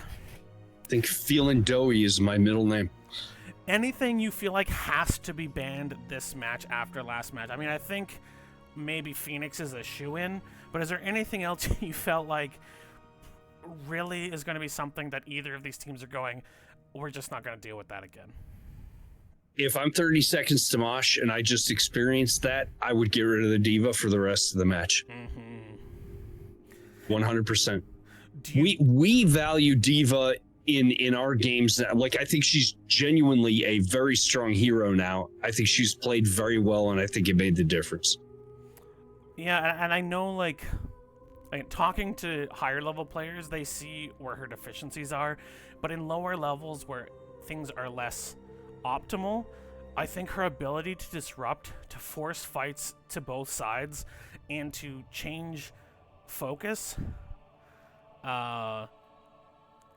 it can be really, really disruptive from, I would say, Div C down. It can just be a huge pain in the butt. Yeah. But again, she's a double-edged sword. You give up damage and hard CC to draft that hero, and if it's not played really well, or if you get off-lane diffed, or in this case 4-man diffed, it can cost you as well. But yeah, I think Sarah Lynn had a very, very good handle on what she needed to do on that hero. Also, this map, you don't have to fight over a particular point, and Diva has that exceptional advantage when you're trying to win a point. You know, the shrine is where it is. Here you could go turn in top, you can turn in bot, so that the bomb doesn't have as much value here. Now again, she used that very well on the last map. Yeah, absolutely. Not to give away all their secrets, when our team played YavapAYAYA on this map, they drafted Raynor, Artanis, and they took the boss at about 8 minutes. Like, again, we were around level 12. And wow, we were shocked because we had just taken their top keep, and 2 of them came from behind of us, and 3 of them came from in front while the boss was walking towards our keep, and we were just like, So, 8 minutes. Did I not put on draft screen? I did not. Thank you for calling me out on that one, Honey Badger. It has just started, though. Sorry, I didn't catch that. Oh, did I also Stuke again? Yeah, they really, really do not like that. I have and if they're not picking Lunara, they're banning Lunara for 30 seconds to Mosh. I've also I've seen the James Laner come out from Shank here. Thank you for saying so, Honey Badger. We have shown you the draft. I also forgot to put which map we were on here, so that's 2 small fails from me. I'm a little bit foggy today, but I can't blame COVID. I'm just having a foggy brain day, so we are moving on. So are we going to see the same ban? It's Johanna. Both teams banning Johanna, and that's quite interesting to me. First pick will come out. Well, if you're gonna be Raynor, do you think the Brightwing gets first pick by Born to Shine this time? You think Steel? I mean, you can. Anduin's always very strong. Brightwing's always very strong. Why can't I think of Ariel is fantastic now. Yep, you called it. So, Mini Deathwings has switched sides. Brightwing is a traitor, and no one is surprised. The cute voice should not fool you from the fact that Brightwing, actually I think it's a he, Brightwing is a sociopath. Loves murder, probably a cannibal, has a tongue that's unreasonably long, and we all know that Gene Simmons is kind of a dick, so we have to assume Brightwing is also. But 2 picks will come out. Lucio and Nubarak, that is a departure from what we've seen so far. Andrade, we are divey. 3 games, 3 different tanks. Andrade is showing us the depth of his hero pool here. Wouldn't be surprised if we see that. I don't know that we'll see it here, but I wouldn't be surprised to see the Jaina again, especially if Yava wants to dive. I would. Oh, everybody wants to dive. I was gonna say Diablo Hanzo here because there's one thing Lucio wants, it's to be near walls, and if there's one thing Diablo and Hanzo want, it's for you to be near walls. Sure. And so yeah. I was wondering if we would see that. Now Diablo Vala is, I'm only 50% correct, but as a Lucio, you need to be very mindful of where you are because he can't just, he won't just stun you into the wall. He'll flip you away from it, and your ability to cast away from it is gone. So, depending on how dangerous Farfetnugan is on this Diablo, this could end up being a little bit of a chagrin pick for Galactos. Sub-Zero has been subbed in here. Who do we see come out? It's the other DPS player. Oh, Hunter. Hunter X has come out, and we see Sub-Zero here for the Vala. So the next 2 picks, the Samuro gets banded, that's 3. And again, that doesn't matter to Shank. He'll happily play Raynor on this map. He'll happily play Sylv. He will also happily play Nazebo. So, but he's almost always their last pick. And especially since I do have last pick and he can choose kind of how to respond. We'll see what comes there. Now I do wonder, Greymane, Kael'thas, very Greymane. aggressive Yep. team. Good gravy. Dive. Yeah. They want to murder, and they are making no bones about it. And Farfetch'd Diablo isn't always the greatest peel tank. Strong as an engage tank, as a peel tank, he might struggle a bit, especially if Cursed Bullet is the Greymane ult we see. So, we've seen both Blaze and Sonya, okay, Blaze, and Jaina will come out again. And not a terrible pick when you see Greymane coming in and you just go, here's an ice block, here's my 16 root. Now you can just stay there and shiver despite your fur coat. That can make Greymane's life quite annoying. You have the bunker to handle the initial wave. You have Jaina to slow their roll, and Diablo could just walk through and dive KT and run him out of the fight. And again, the cleanse from Brightwing, the Soothing Mist can really make a huge difference. Shank is going to put us out of our misery. It is the James Laner. Oh, I love and hate you at the same time, Shank. I really do. I have so much respect for this offlaner. He's very skilled, and I despise his ranged bullcrap. We never got to play it when we were offlaning.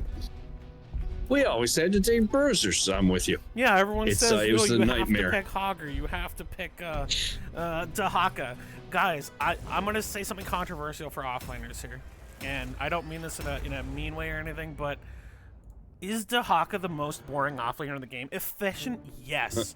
Effective? Absolutely. Game-winning plays? Out the ass. Is he also the most boring character to play? I think he's up there. Honestly. So you're saying he's the Joe of offlaners? Really, honestly, not too far off. So this time, you get to tell us who 30 Seconds to Mosh has brought to the party. You got it, friend. On the left side in the blue trunks, we have Born to Shine on Brightwing, Farfetch'd on Diablo. Sub-Zero joins the fray on Vala. The captain rides Jaina into the fight again, and Raka on Blaze. Who we got on red, Omster?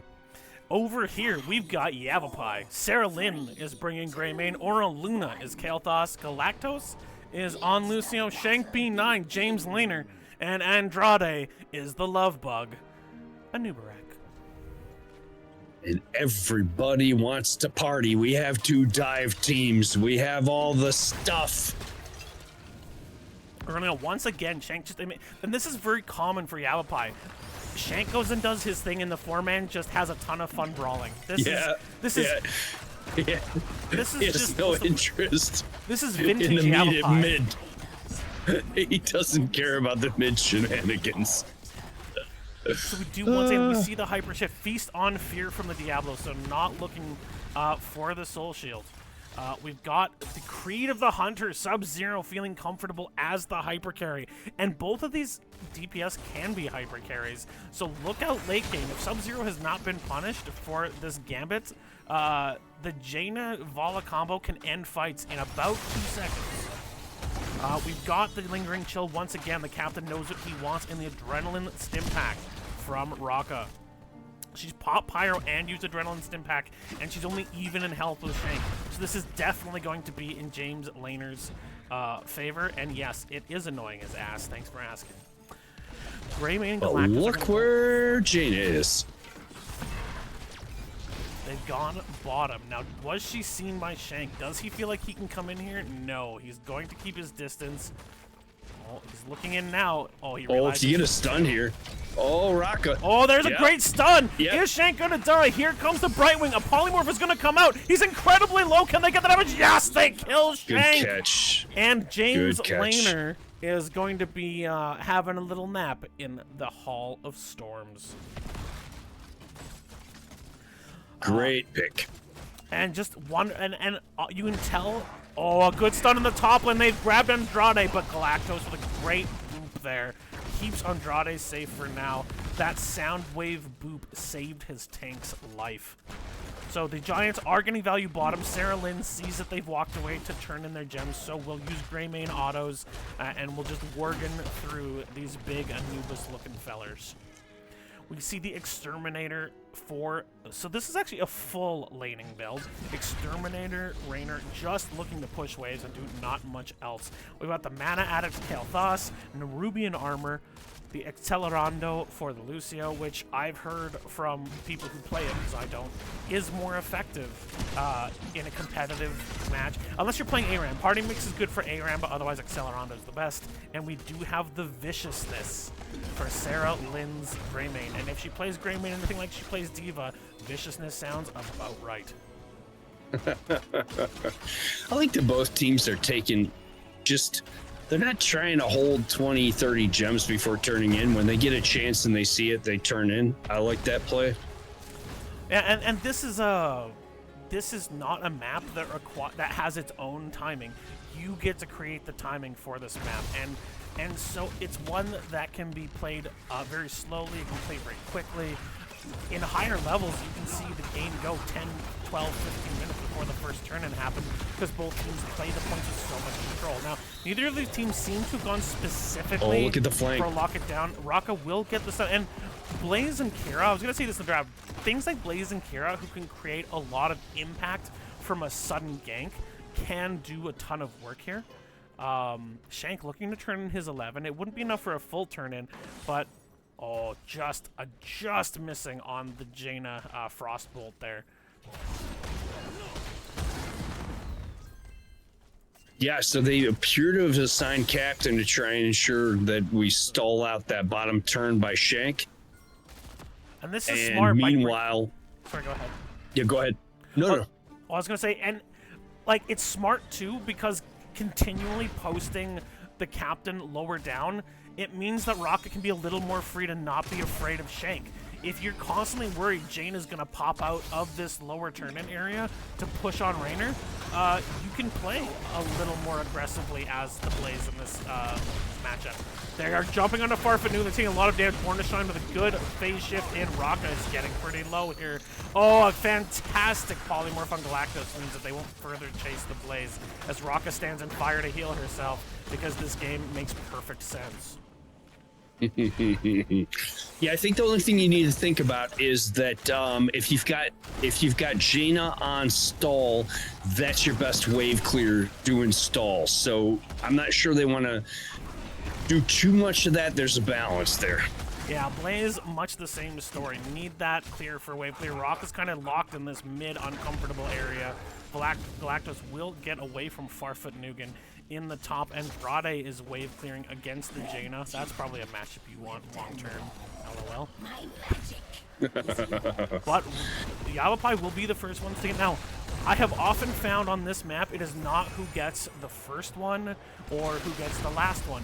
It's usually who can get 2 consecutive turn-ins, who can get enough advantage out of one turn-in to then facilitate a second turn-in within about a minute of the first one to keep wave prior. That's a good insight. That's a good insight. It's I think objectively not one of the stronger objectives. Sorry, I just did that. Oh my gosh, Sub-Zero. Wow. So if you can get 2 of them together and have the second one come when the map's already pushed, that's where you really will do some damage. The Captain forced to dance around the purple waves, but Andrade is going to do a ton of damage. They're bringing the fight lower down. Andrade gets flipped in, though. He is going to die. They kill the Beetle. Good response by Farf there on dibs. Now they will clear like top. you said, looked for that wall. Mid also takes a huge chunk of damage. Now they didn't get a fort, but they got very close to taking a fort, and they have. They might get the fort. I think they get the fort. Yeah, they do get the fort. But now the next turn-in will come in, and with a little bit of wave prio, now Greymane very smartly taking the camp. This camp massacres a Spiderweb Weaver. Like, it doesn't ever get past it if it doesn't get cleared by the team with the Web Weavers. So that's very, very good to have. You can basically leave it to defend mid lane on its own while you defend another lane. So excellent timing here for YavapAYAYA as they basically set a failsafe in the mid lane. But it looks like 30 seconds to Mosh wants to put some pressure bottom. They have exactly that position that you were just talking about. They're going to have, if this objective goes well for them, they're in a position to do a second turn immediately after. So Jaina has been top. She's holding on. There are 4 here up top for YavapAYAYA. They're clearing this web weaver incredibly quickly. They dump onto Sarah-Lynn's Greymane, but a good gravity lapse comes out onto the Dibbles, and they will not be able to make anything more out of this play. In the bottom, Raka's, Shank managed to clear it out with his little Banshee. Very little damage there. And in the mid lane, the web weaver, again, it was totally stalled out by that camp, and now they're going to fight 4v4 here. Yeah, Ulster. 30 seconds to Mosh got basically nothing for that objective. They're trying to find something now. 10s are here. They're using the Lightning Breath. Sarah-Lynn's taking a ton of damage, but it's not enough. Now the purple comes out and does hit Sarah-Lynn. Sub-Zero's getting low to Shank being 9. And again, that Vol is looking to get stacks. Does have 53 stacks. Not doing purely there at all. But if they can't get to Aura Luna before she finishes Mana Addict, what are the chances they're going to get her after? So now, there are enough gems on 30 seconds to Mosh to get a full turn in. Raka looking to turn in, Aura Luna is going to be able to disrupt that. They have enough for the turn in. There's not enough yet on the side of YavapAYAYA to do another turn in far, but it is in a dangerous spot. Again, the ganks on this map happen so quickly. But to quickly mention what we see here for ultimates, we do have the blink heal for, as something happens here in the bottom. Sub-Zero looking to get very aggressive on the Kael'thas, but jumped on. Raka with a great stun. They're going to kill Aura Luna, but Sarah-Lynn jumps onto Sub-Zero. A fantastic save from Farfanugan. Aura Luna will survive those 200 hit points. And they barely save.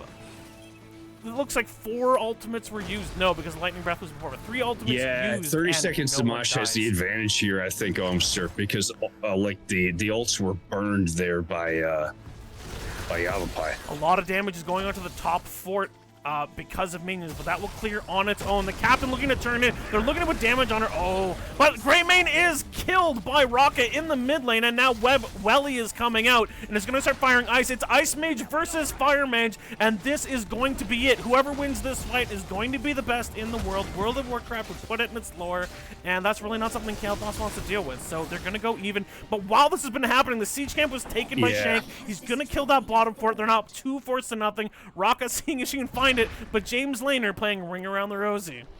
And it looks like he'll successfully get out too. Amazing thing is he's going to live. Now the blue web weavers get out, they're going to have to deal, but the problem is because the bot wave is pushed in so far and these giants are here, 0 value in the bot lane. They cannot focus on the bot lane because it will get 0 value. And they have all 5 in the top, but Shanks is backing. Okay, well, that's their thing. Greymane is going to kill this web weaver so fast it's not even going to know it showed up. In the middle, they're going to try and get something. They have no buildings yet, despite the fact that every fight they've looked better. Galactos and a new. There's a 2-person burrow charge, but a good push out by Farfanugan. The Phoenix will quickly become irrelevant. There is the Cocoon onto. There is the Lightning Breath as well. The Cocoon was on Vala, by the way. Lightning Breath does a lot of damage. Welly trying to slow down Galactos. He is taking a ton of damage. The Impale will stop the Diablo from coming in further, but that purple! The purple wave kills Galactos. Farfanugan getting incredibly low from tanking this, but now Raka will tank it as well. The bunker will come out as they destroy the mid fort, and I was wrong in the bottom.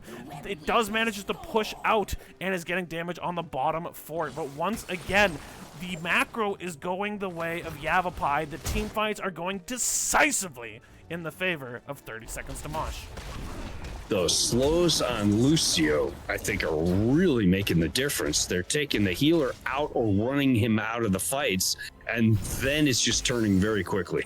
Yeah, I think the slow from Lightning Breath, Lightning Breath slows. The chill from Jaina is something a lot of players don't play against a lot. Now, YavapAYAYA's been together enough that they know the Jaina, but knowing it and like having that feeling from when it's meta versus when it's not, they're getting used to what it's like to constantly be getting slowed every time an ability from Jaina tickles your little feet circle.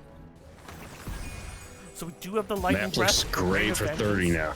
Summon Welly and Bunker drop. The far side, we have the Rainer's Raider Banshee, Phoenix, Cocoon, High Five, and Cursed Bullet. And I can understand why they didn't go with the missed Cursed Bullet there. I can understand why they didn't go with Pyroblast here. Bunker. The end. That's my whole story about why they didn't good point. Pyroblast. And Ice Block, but And even Pixie Dust from Born to Shine. Like, honestly, Phoenix as a zoning tool is going to get more value than Pyroblast will this game. Good attention by 30 to try and stall this turn. And try to are jump we on seeing your Orluna here. little sneak on the boss There's again? a polymorph, the lightning breath. She does use the mana addict shield, but it doesn't matter. A fantastic lightning breath, or no, sorry, a fantastic jet propulsion from Raka gets the kill, and with Galactos doing his best Brightwing impression, immediately puts himself in harm's way and gets murderized.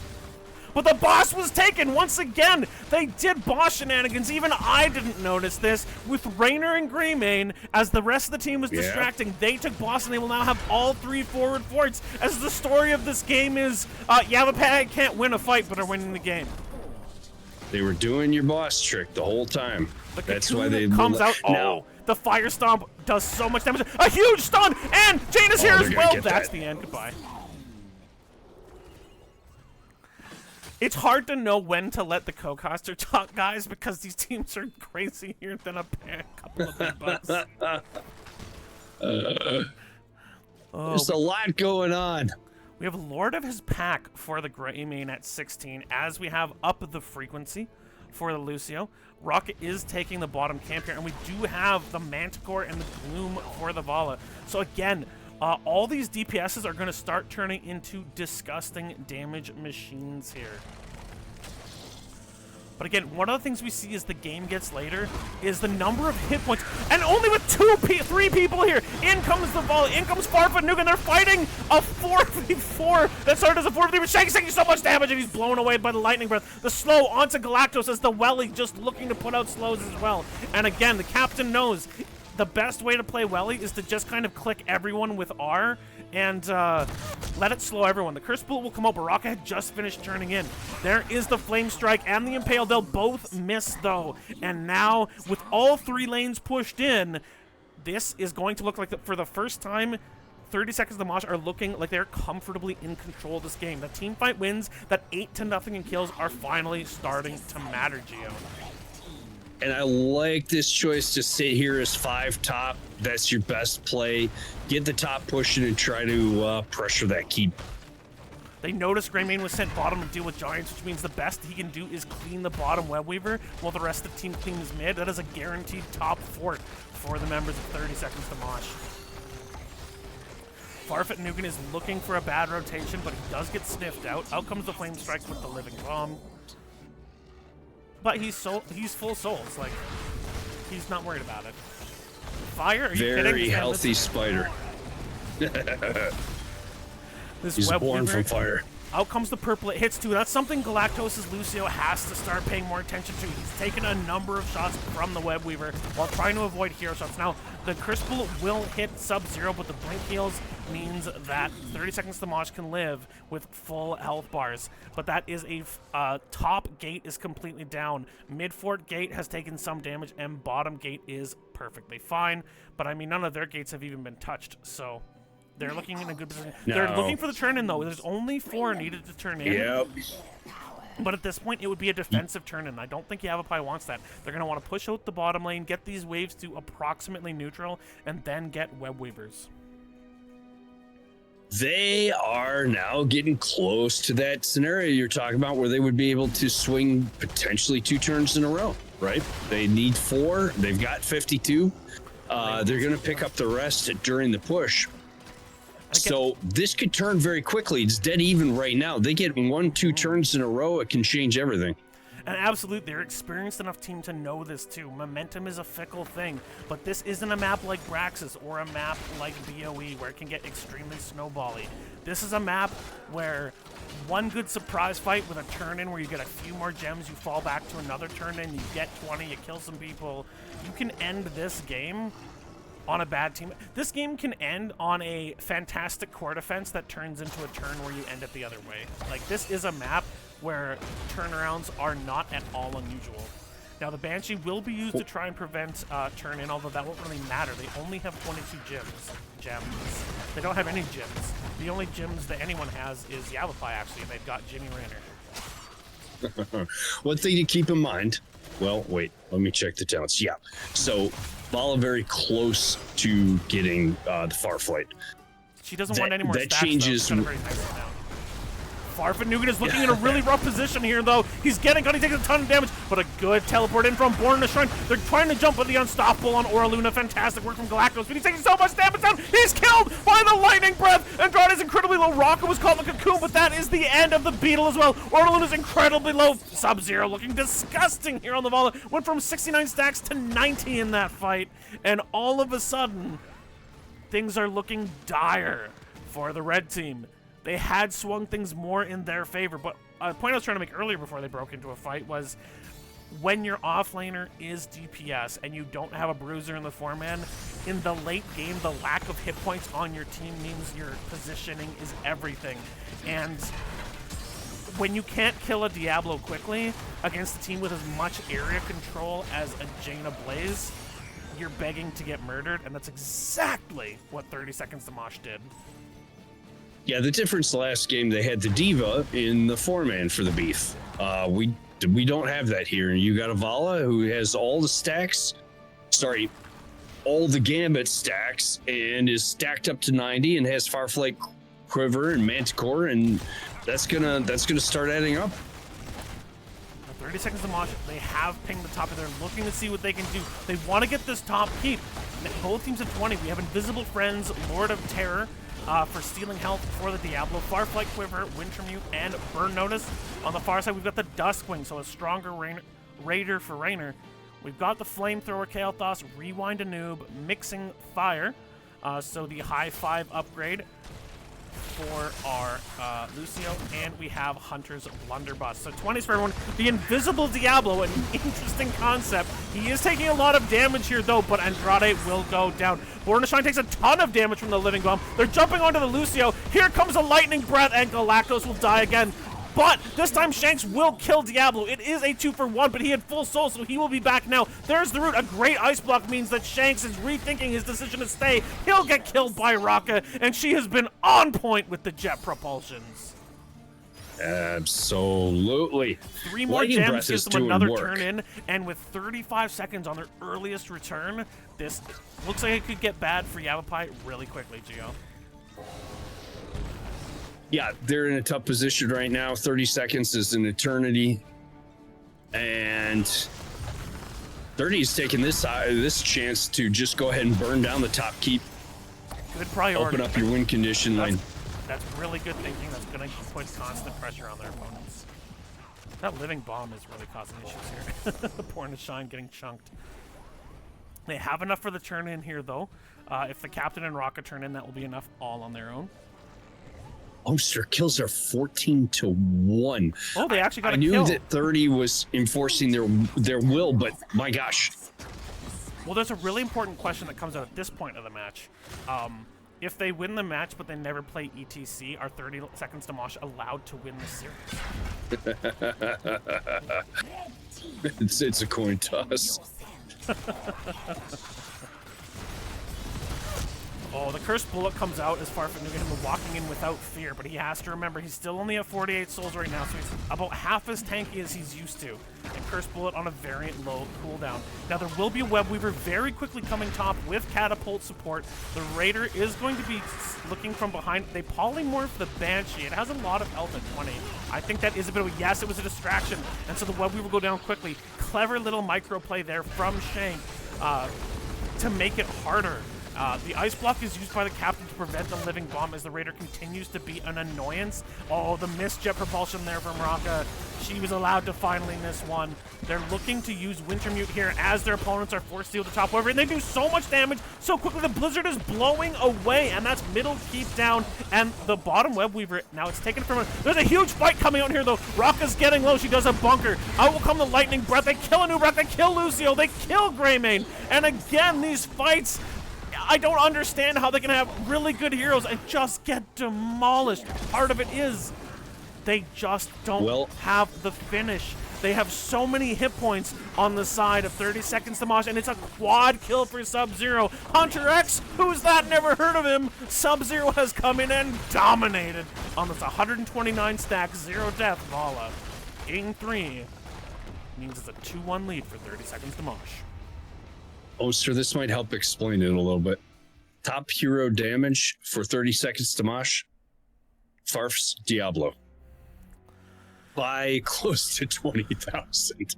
Sorry, Yeah. now it's down to 10. Vala did a lot there in that last fight.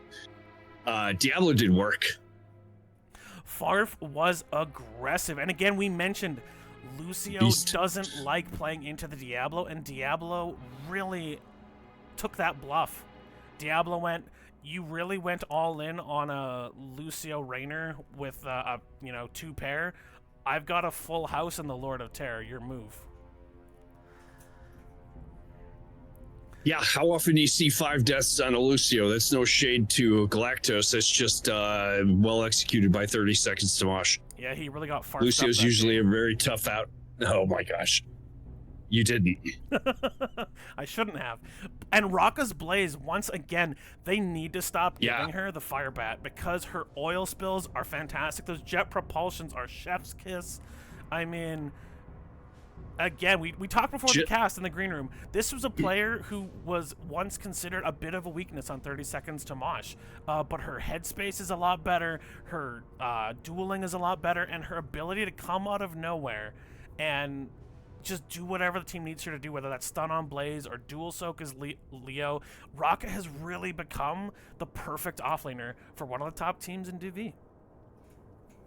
Absolutely.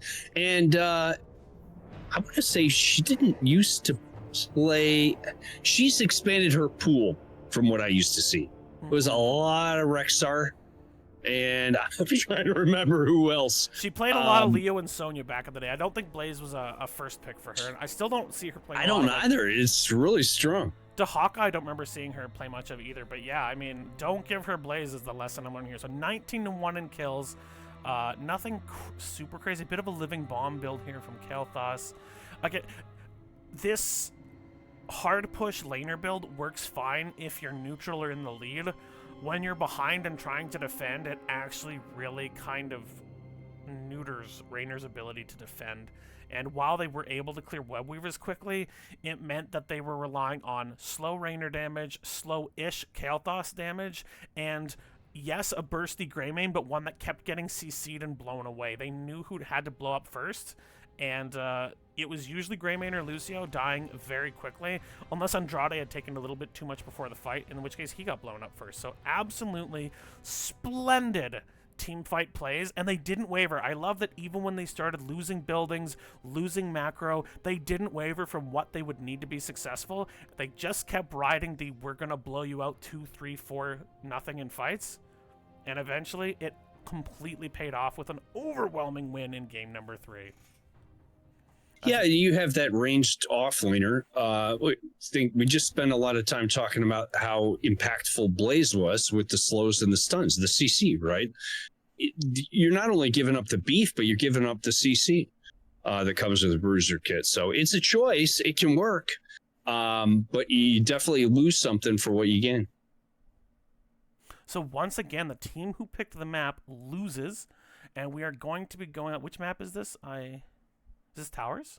No, Towers is bad. What is this? Oh, Cursed Hollow. I love Cursed Hollow. I'm an insane person. I love Cursed Hollow. Back to big. We started on Garden of Terror, right? And now we're back to the other big map, Cursed Hollow.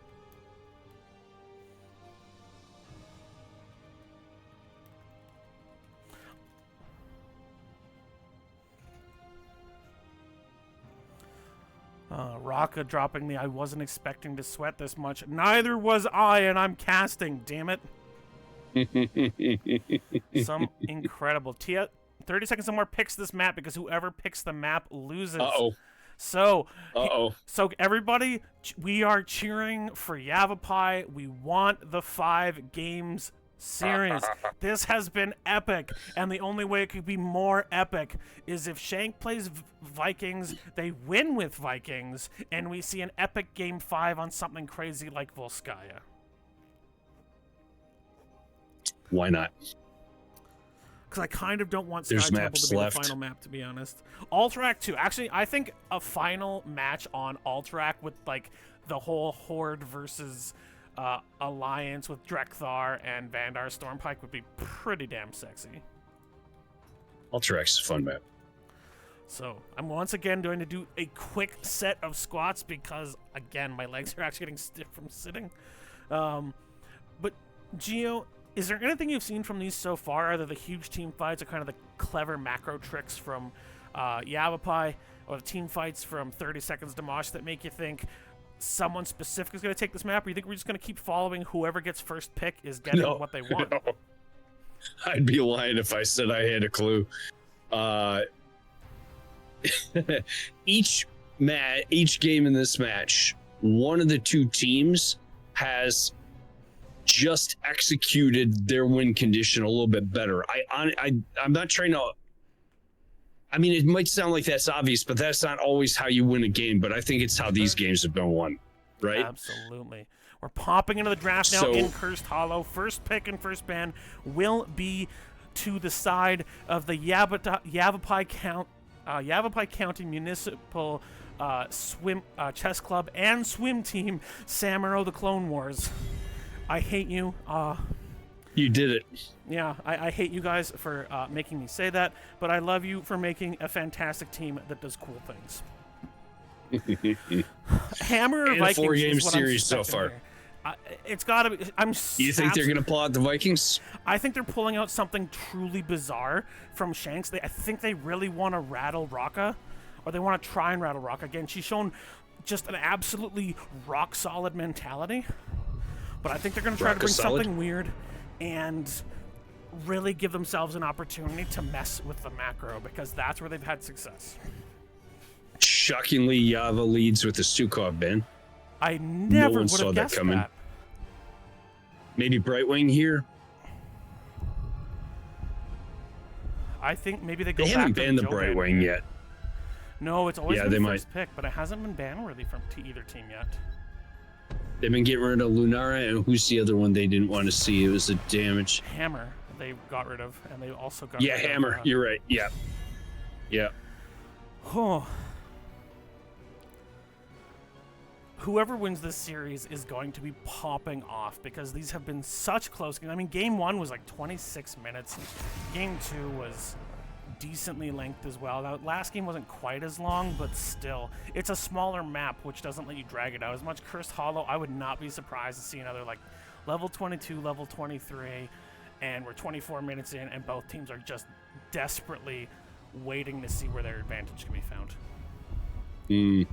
So the Leo is banned once again. There has been no wavering on the ban strategy for YavapAYAYA. They wrote it down. They carved it in stone, and they're sticking to it, and the Joe ban comes out again from 30 Seconds to Mosh. So one of the downsides for Shank, always knowing that he's picking last, is that you know there's going to be bans focused on him later in them. But again, Tiny Deathwing has been the must-pick character in this game. I think the only time it wasn't picked in the first rotation was when Joe got picked first in the first game. Since then, both these healers and both these teams feel like it brings a certain level of insane murder that they really want. Greymane switches sides, and the Diablo worked, so let's stick with it. Does it Shank get the is same not value letting in this it be man? banned. Shank will not let it be banned this time. He locks it in early and says, and the Cyril and Artanis, yes.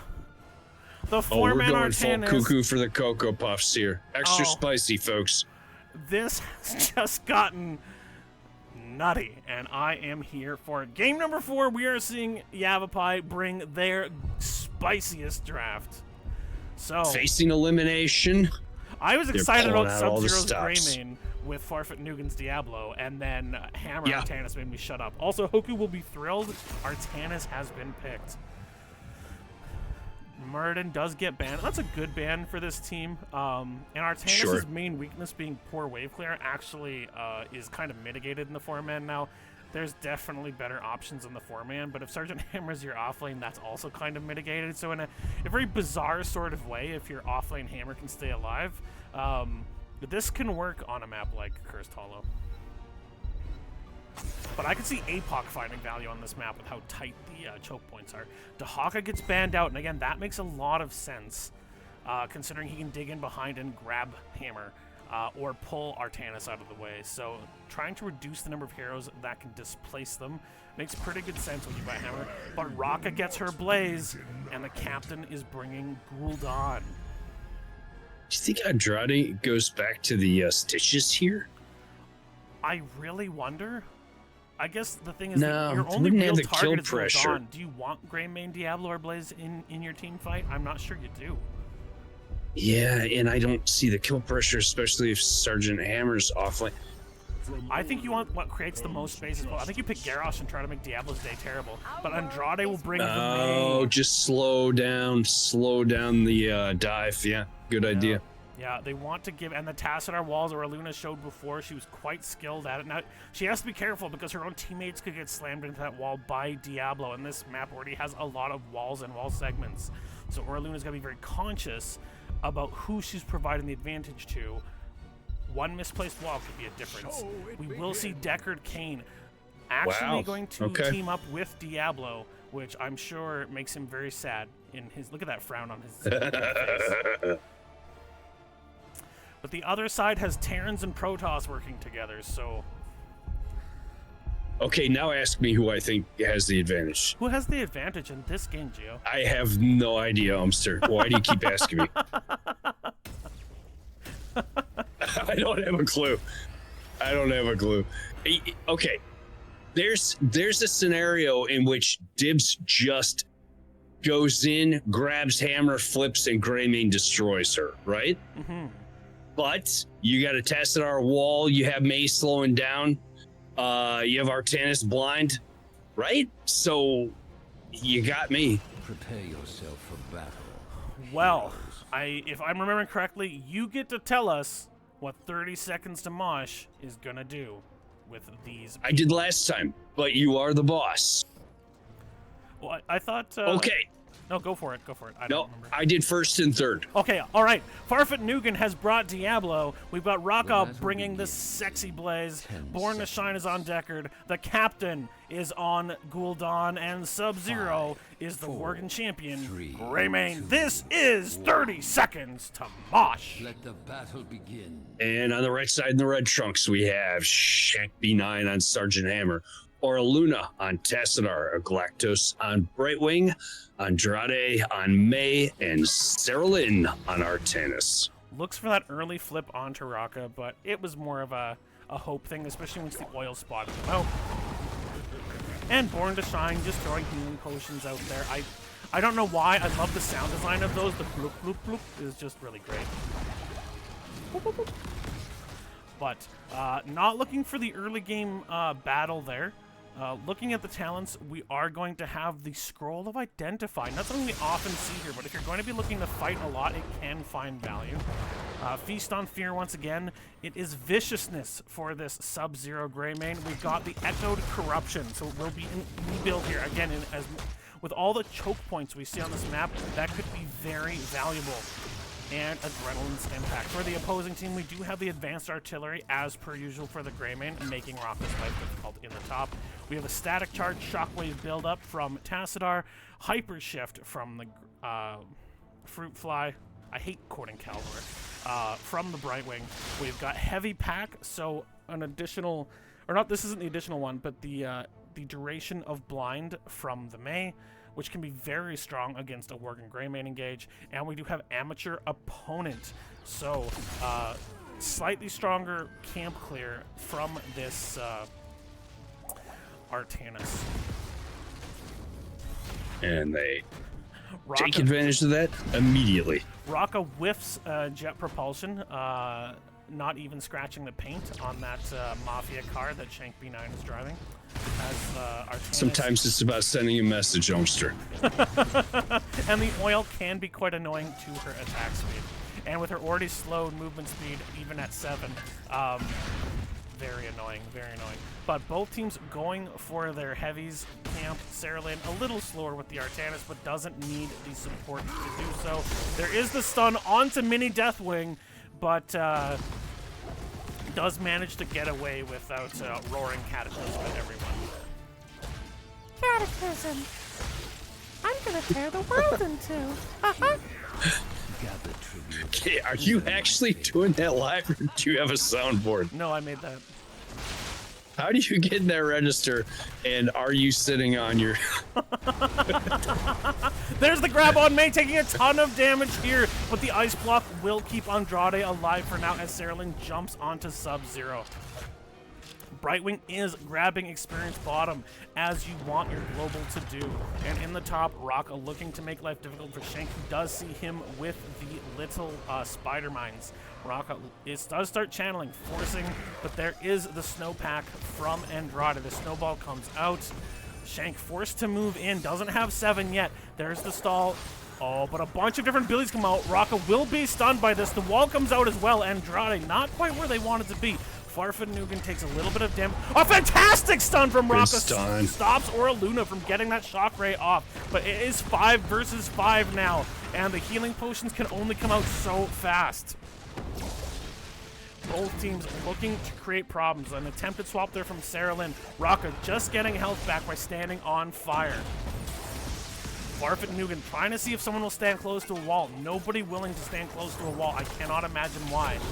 There's another big stun there, though. Andrade is going to take a good chunk of damage, but we haven't seen the ice block for a while. There it is right now. She gets back up to full health. They're trying to put free damage on Born to Shine's getting very low. So is Sub-Zero's Greymane. Saralin looks for the swap, doesn't find it.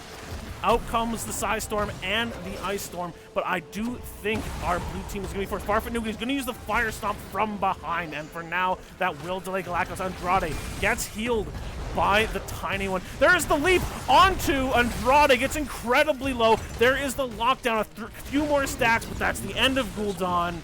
Rocka had to go up and tap. The team was behind, and for now, the first curse will go over to the Chess Club swim team and Pizza Pyrotisserie. Oh, Sir Shank got to siege up there pretty early on and for most of that engagement, and that just, just chipping away at people throughout that, and over time, it just shifted in favor of Yava. Well, and that's one of the worries that you have when you're up against a hammer, is when there's these areas where it's hard to get in on them, and there are other damage causing pressure. Again, Artanis and May aren't necessarily going to blow you out or force you to get CC'd, but they can force you to choose to be elsewhere, and you don't want to be forced to make those choices when a hammer is just going, yep, shoot, shoot, shoot. Are you going to go in and take 4 or 5 more autos from the hammer, or are you going to back away and just let her land-based your stuff? Like, it's just really, it's really not a great opportunity to, I would say that's advanced decision making. That's not decision making 101. That is that's at least 201. Yeah, and now between objectives, Shank has backed Blaze. Just there's nothing Blaze could do to slow this down. I don't know if maybe you actually want to try and swap and have Gul'dan try and counter the hammer. They're looking at the they are going to rotate. Shank is well aware of this. So does get slammed into the building, but Farfanugan cannot get the flip there. And so without being able to overpower the siege tank, now Rocka will come in here, is all alone, does get swapped, and that is the same thing as like a melee hook from a Stitches. You do not want to be in close when that happens. It completely ruins your opportunity to escape. Great jet propulsion. Rocka does manage to save her though. The captain is just going to do tons of damage at bottom, as that was picked up once again by YavapAYAYA. They're going to start their boss right away. Born to Shine is starting the boss on her own. Look at Diablo's going to come in as well, but they're going to need someone else to join them. For some reason, Diablo and Deckard not the fastest boss clear, despite what you may have seen on Reddit. I don't know what you're talking about. I haven't seen that. Yeah, you probably want your DPS there. Probably helps. The tribute is going to highly favor 30 seconds to Mosh this time, coming in on their side. But with that boss coming out, with the hammer supporting it, and this boss isn't out yet, are they going to get invaded by the May? No, she doesn't try to come in and grab it.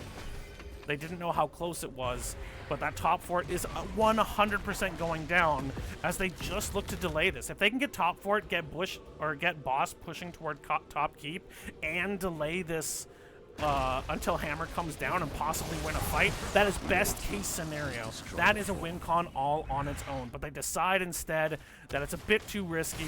They go to stop the boss from taking their fort because they now have a guaranteed advantage with a 2/3 boss still marching towards a keep wall as Rocket is sent to deal with it.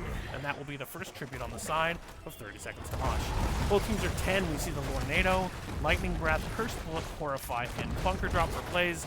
On the other side, we see the Napalm Strike, so more of the off-lane build, I can't believe I'm saying that, compared to the teamfight build, which is, or you would say the goalie build as opposed to the BFG, which is more of a teamfight build. We've got Black Hole, Blink Heal, another disengaged tool, Blink Heal, Avalanche, and Suppression Pulse. So all tools designed to make fights into this hammer as long and slow as possible, and especially once she hits 20 and can get up to 60% boosted attack speed with those big AoE auto attacks, this is going to make life for 30 Seconds to Mosh very, very annoying. This next objective is neutral, so they got a good chance to pick this one up. But they really struggled. Again, if YavapAYAYA is the first ones, if they get prio positioning on this, I don't see that they're in that 30 Seconds to Mosh is in any better position than they were 6 minutes ago when this came up. No, I think Yava has slight advantage here, and they're first to 13. Although I don't know that they're not going to have it by the time this starts. That bottom goes down, that will tie up the experience.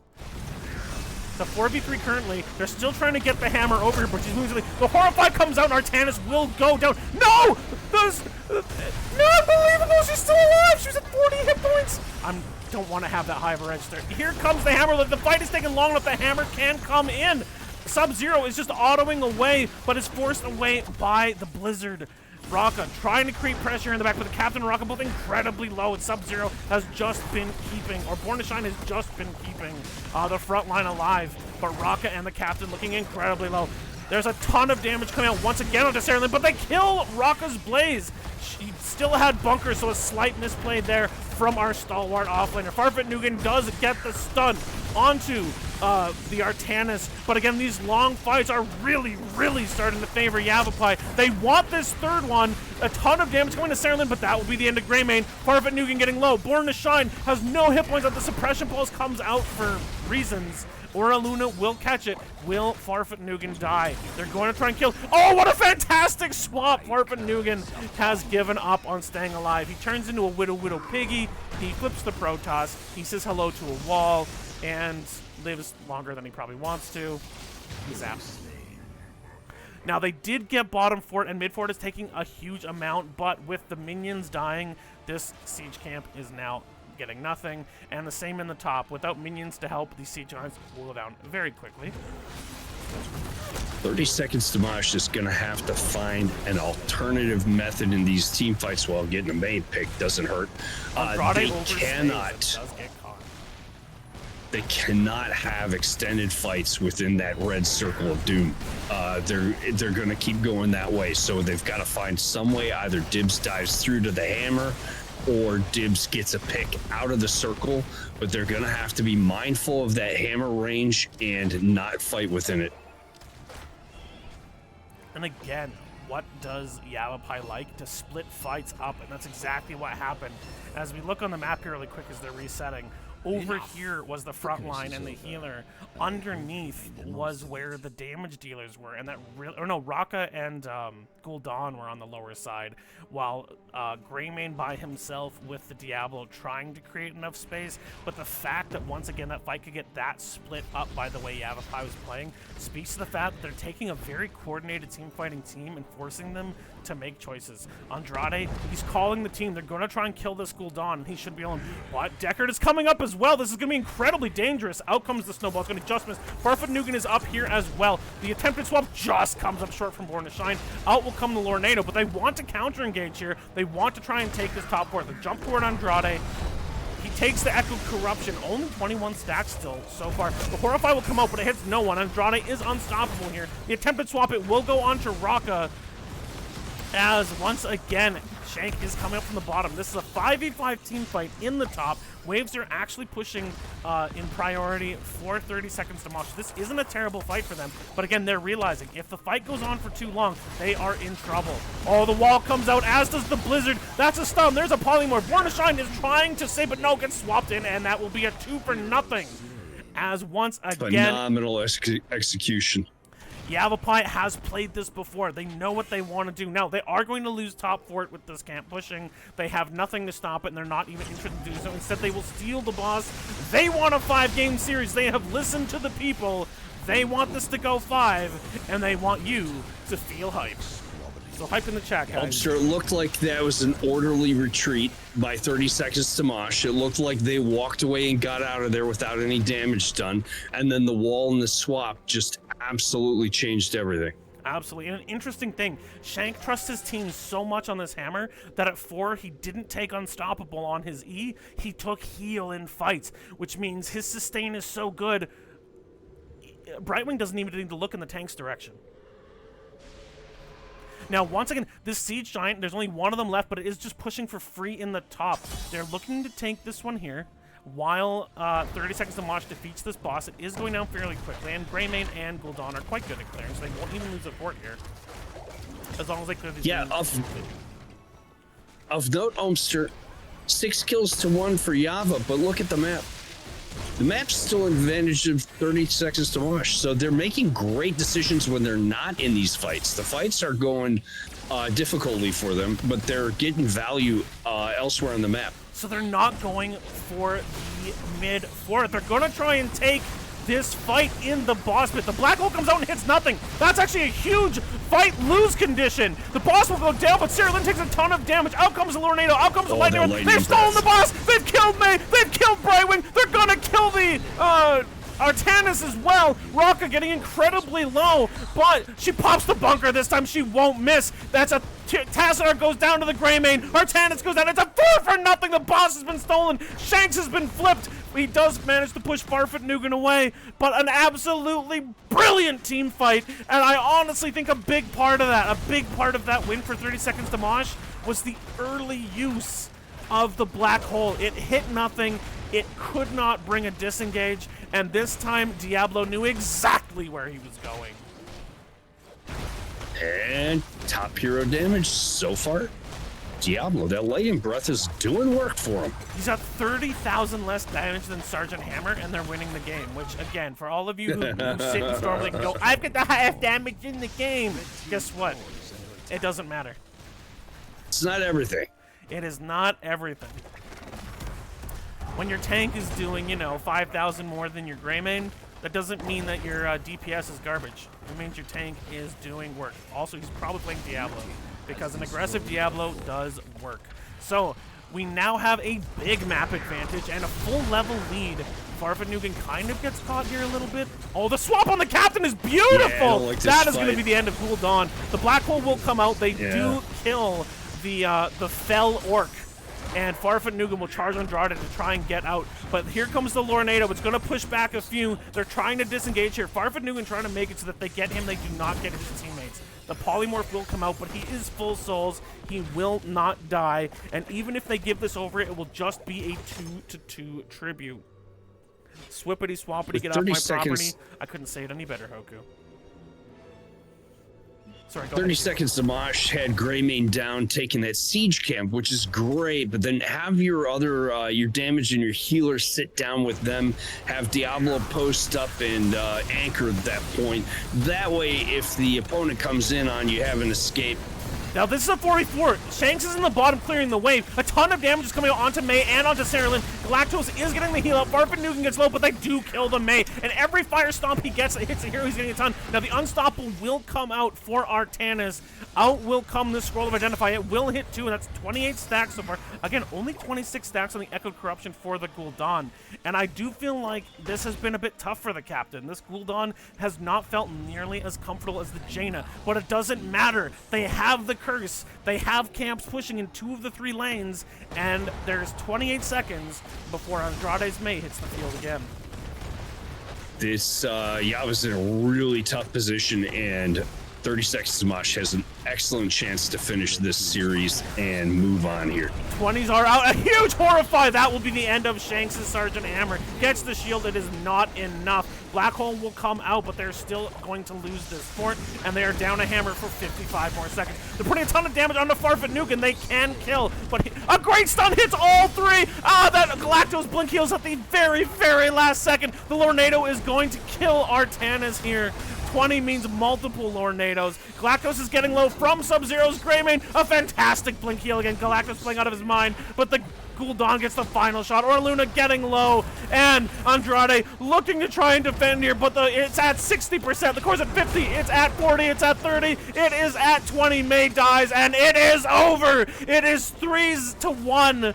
The final score, and as beautifully as YavapAYAYA was playing, 30 Seconds to Mosh shows why they were one of the top teams in Division E this season.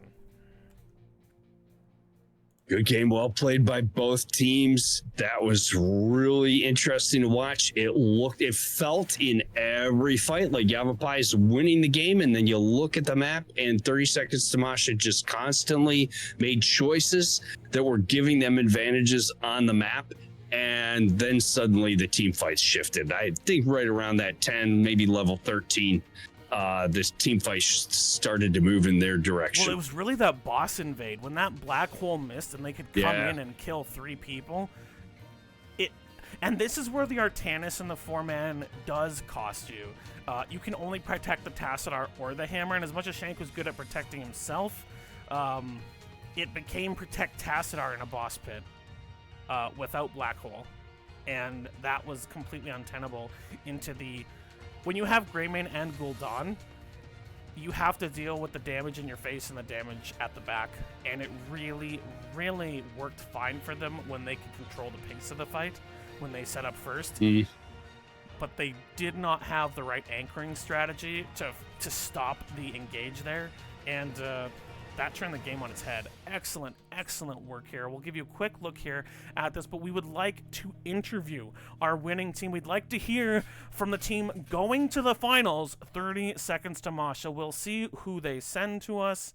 And that is game number 4 and a 3-1 win for 30 Seconds to Mosh. So... yes, we do have the captain up in the coin flip lobby. Let's go talk with him. Born to Shine and the captain. Now, Geo did spoil something for us, the captain. Apparently, this is your final finals appearance, playing the Jaina as you ride out on your tour, at least for the time being. You guys have made it to the Div E finals with some really, really fantastic, well-coordinated play. How are you guys feeling right now? Feeling good. Yeah, we're super, super pumped. Those were some really fun games tonight. There was a lot of back and forth. You know, we've played against YavapAYAYA a bunch over the last couple years, so we always have a good time in our matches with them. So it was GG's. Shout out to them for some really sweaty matches tonight. That last game, now all 3 games were epic, so we might go a little bit into each of them, but that last game, they came in, they took your boss, they killed you guys, they were looking like they wanted to take it to game 5 very hard. But you guys stayed patient and turned it around on their boss. Was there a moment there where you felt like, dang, this is getting out of hand, or were you just focusing on the next objective? Well, kind of. There's, like, whenever you're playing into a hammer, it's always kind of, like, weird, especially if it's someone who knows how to play hammer and they know how to position, so you kind of have to, like, think about what you want to do. So eventually it just came down to, like, well, it's cursed. Like, that's just going to be too hard for us to, like, try and flank with the comp that we have, so it's better for us just to not fight if we don't have to. So we had to be really picky about which fights we wanted to start taking. And if you notice, like, there were times where we were just waiting until we saw hammer, and then that was it. And then we would go in, or go do something else. So it was a little sketchy at first. That first boss take was kind of like a reset moment, and then we kind of figured out what we wanted to do. We saw that there was a sub from Hunter X to Sub-Zero. Was that just a feeling that you had, or was it like a timing issue? What kind of prompted the change to bring in Sub-Zero, who was absolutely disgusting on Vala in the first game you brought them in? Go ahead. No, I was gonna say we don't really do like subs versus main roster. Like 30 Seconds to Mosh has been playing together for 7 seasons now. Roughly. Something like that. So like we're all just one big group of friends, and you know, everybody wants to get playtime in on all the matches. So, you know, we swap people in and out just so that we can all played together because again, we're all friends, we all have fun doing it, and it allows us some flexibility within our comps. So it was basically just like, hey, Hunter's played some games, now time to bring in Sub-Zero. So I'm gonna yeah. drop here before I let Gio ask a question. I'm gonna drop the "I love you, Hunter X." I know I dropped the Hunter X. Who's that? After Sub-Zero had a disgusting game. That was in jest. We love you, buddy. Gio, any questions for our winning team? No, I just want to say I did see that adjustment in the last game, and not only that, but you were making good use of other parts of the map, right? So you were sort of quietly getting value elsewhere, even when you were losing a fight over an objective. So I think that was a well called game. I'm sorry that you didn't finish this series on Jaina. And I am hoping, Captain, that your last game in the next series is on Jaina. I think we all deserve that. I would love for that to be the case. It's going to depend on whether or not Rage wants me to play her. It's hard playing Jaina into a hammer that knows what they're doing because you have to. She's a shotgun mage, and I don't get my range until 16. So, I was like, I want to, but that's gonna hurt. Also, And maybe Cap will still be on the roster next season, just kind of taking more of a backseat. So again, we're all okay, bigger we're not friends. full retirement. No. Okay, For in all big companies, intents and we call this purposes, yeah. Yeah, but call we're this still gonna have special Cap on the roster. projects. Mhm. In corporate America, it's called special projects. Oh no. Basically, yeah. You're not really retired. You're just not doing anything. I'm the working just as architect much, they you're just threw getting on paid the, less the now. the one project nobody wants to touch. They're just kind of like, are you cool with just going and working in COBOL? It's like, sure, I guess. Okay. I'll just Are chill here for the next 10 years. We'll call you when Are we you need still Jaina paying specifically. me? Yeah. Yeah. Mhm. But yeah, it is for all intents and purposes my retirement. I will come in when there is a need for it, but this is going to be my last season, and we've had a really good run. Even if we didn't get it tonight, and we don't get it next week, which I mean, we're gonna.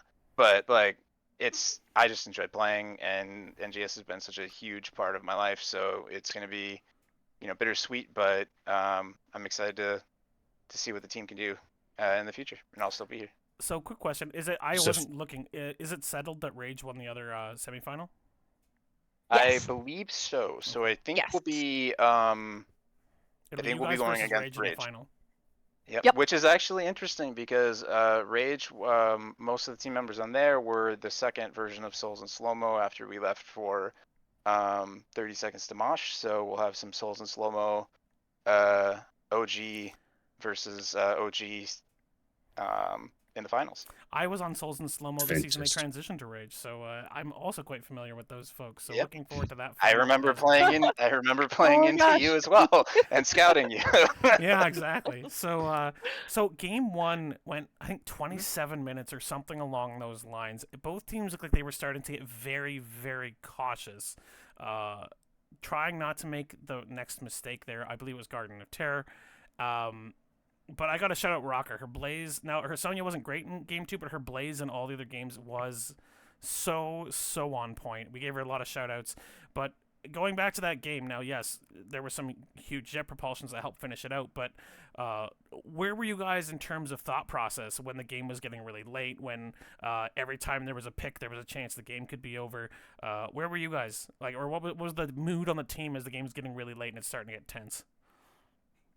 I mean, it's definitely a map that can go late, can go long, we knew that, and we worked a lot on our comms and stuff to like keep the mood upbeat, to keep everyone focused and going no matter how long it goes. So yeah, we were playing a little cautiously, trying to prevent mistakes, but staying hype and saying, hey, like, all it takes is one more fight or just one little pick or one, whatever to turn the tide of this match. So, we're all getting tired, but we're trying to stay hype and, just keep the comms as upbeat and as focused as possible.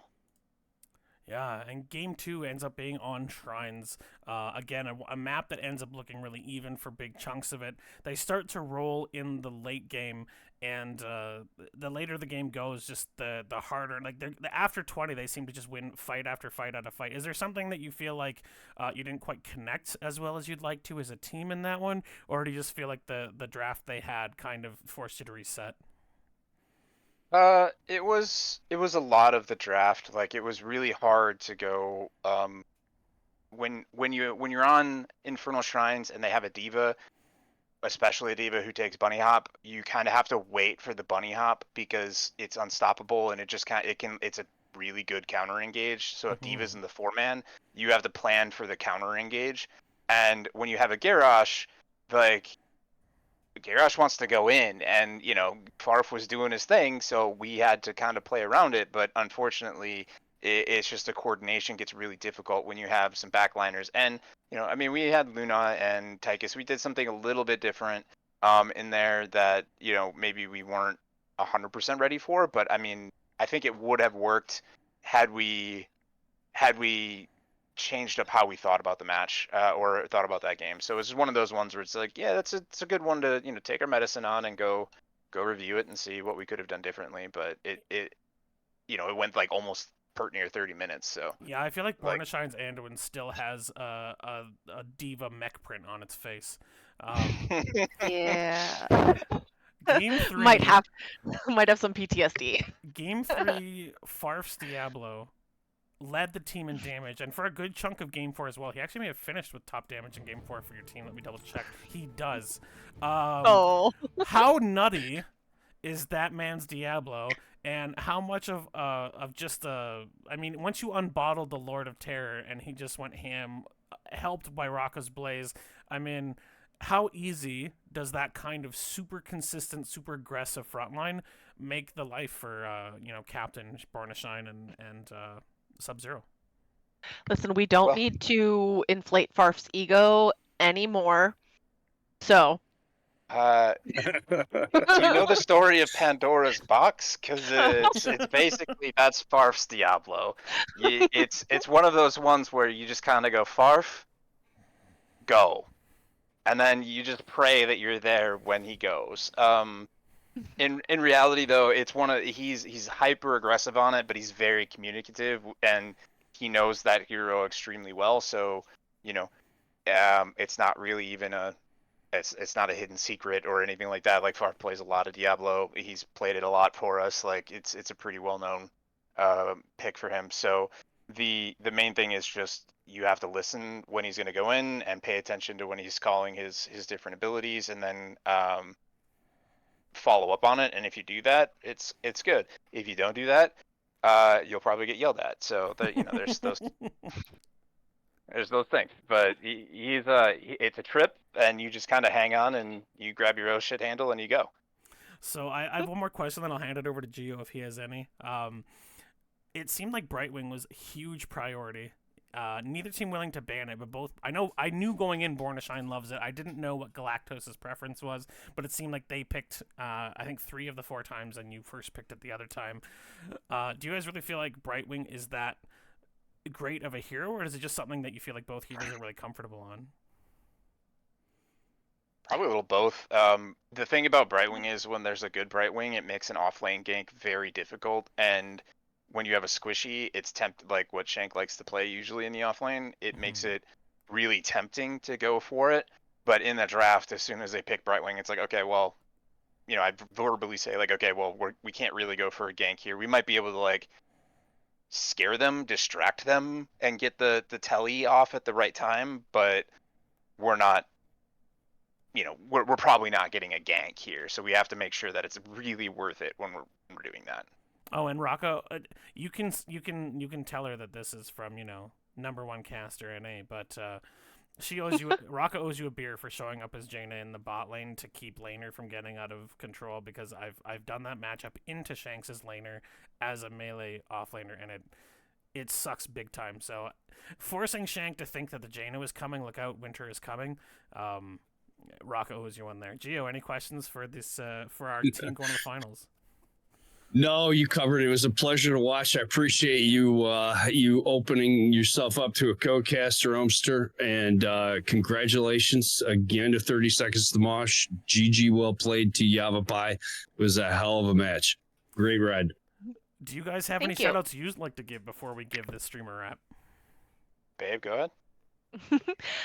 Shout out first and foremost to the team, of course. Y'all put in the work this season and it shows. Shout out to YavapAYAYA. We always have a blast playing y'all. I feel like, again, we've between this and Nexomania, like we've just been back and forth with each other for a very long time now. Thank you both to you, Omster, and to Gio for the cast. We really appreciate it. And extra shout out to Gio because he off-roster subbed for us this season, so he helped us along our journey. We very much appreciate that.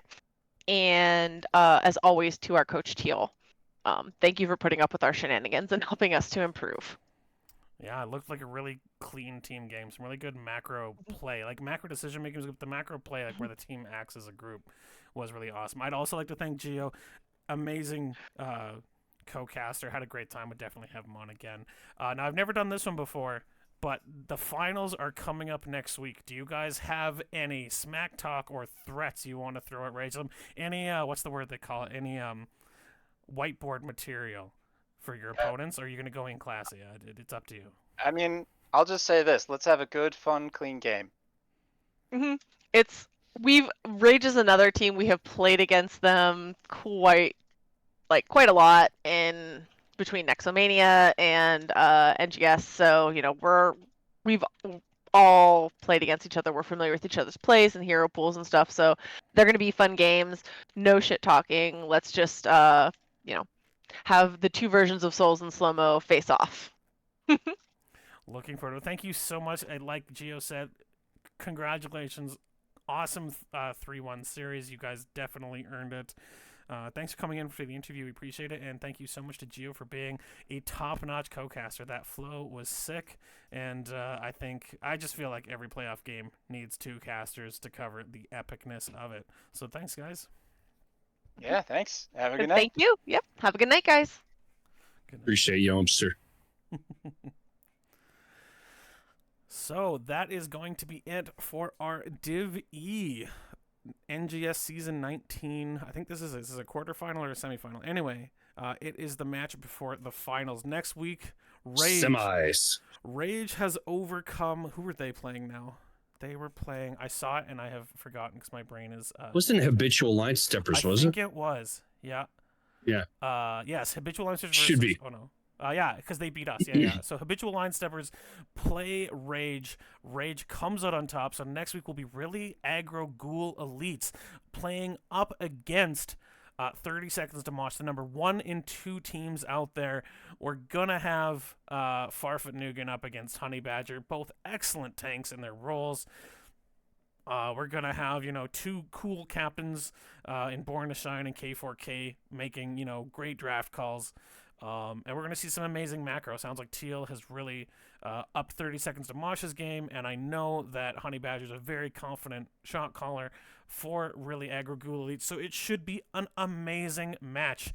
I hope that they put me on it. I did request Div E because I am a Div E fella, but we will see. Once again, thank you so much to both these teams. Amazing, amazing play from YavapAYAYA. Loved they brought the fire with their hammer Artanis in their elimination game. That shows all sorts of courage and trust in each other. Love it. And again, not to glaze too hard, but thank you to Gio. Awesome co-casting. Can't wait to do it again, my friend. My pleasure. Thank you so much for opening that up. I really appreciate you giving me the opportunity, and I enjoyed every second of it. Thank you. Well done. So that will be it for us tonight, guys. 3-1 victory for our team, 30 Seconds to Mosh. Now, they did not play ETC, so they might have to go into their series versus Rage down 1 game. You have to punish them somehow for not bringing the ground beef. But that will be it for us tonight. Thank you so much here on NGS2. I hope you all have a great night, a great week ahead of you, and go enjoy yourself some Heroes of the Storm.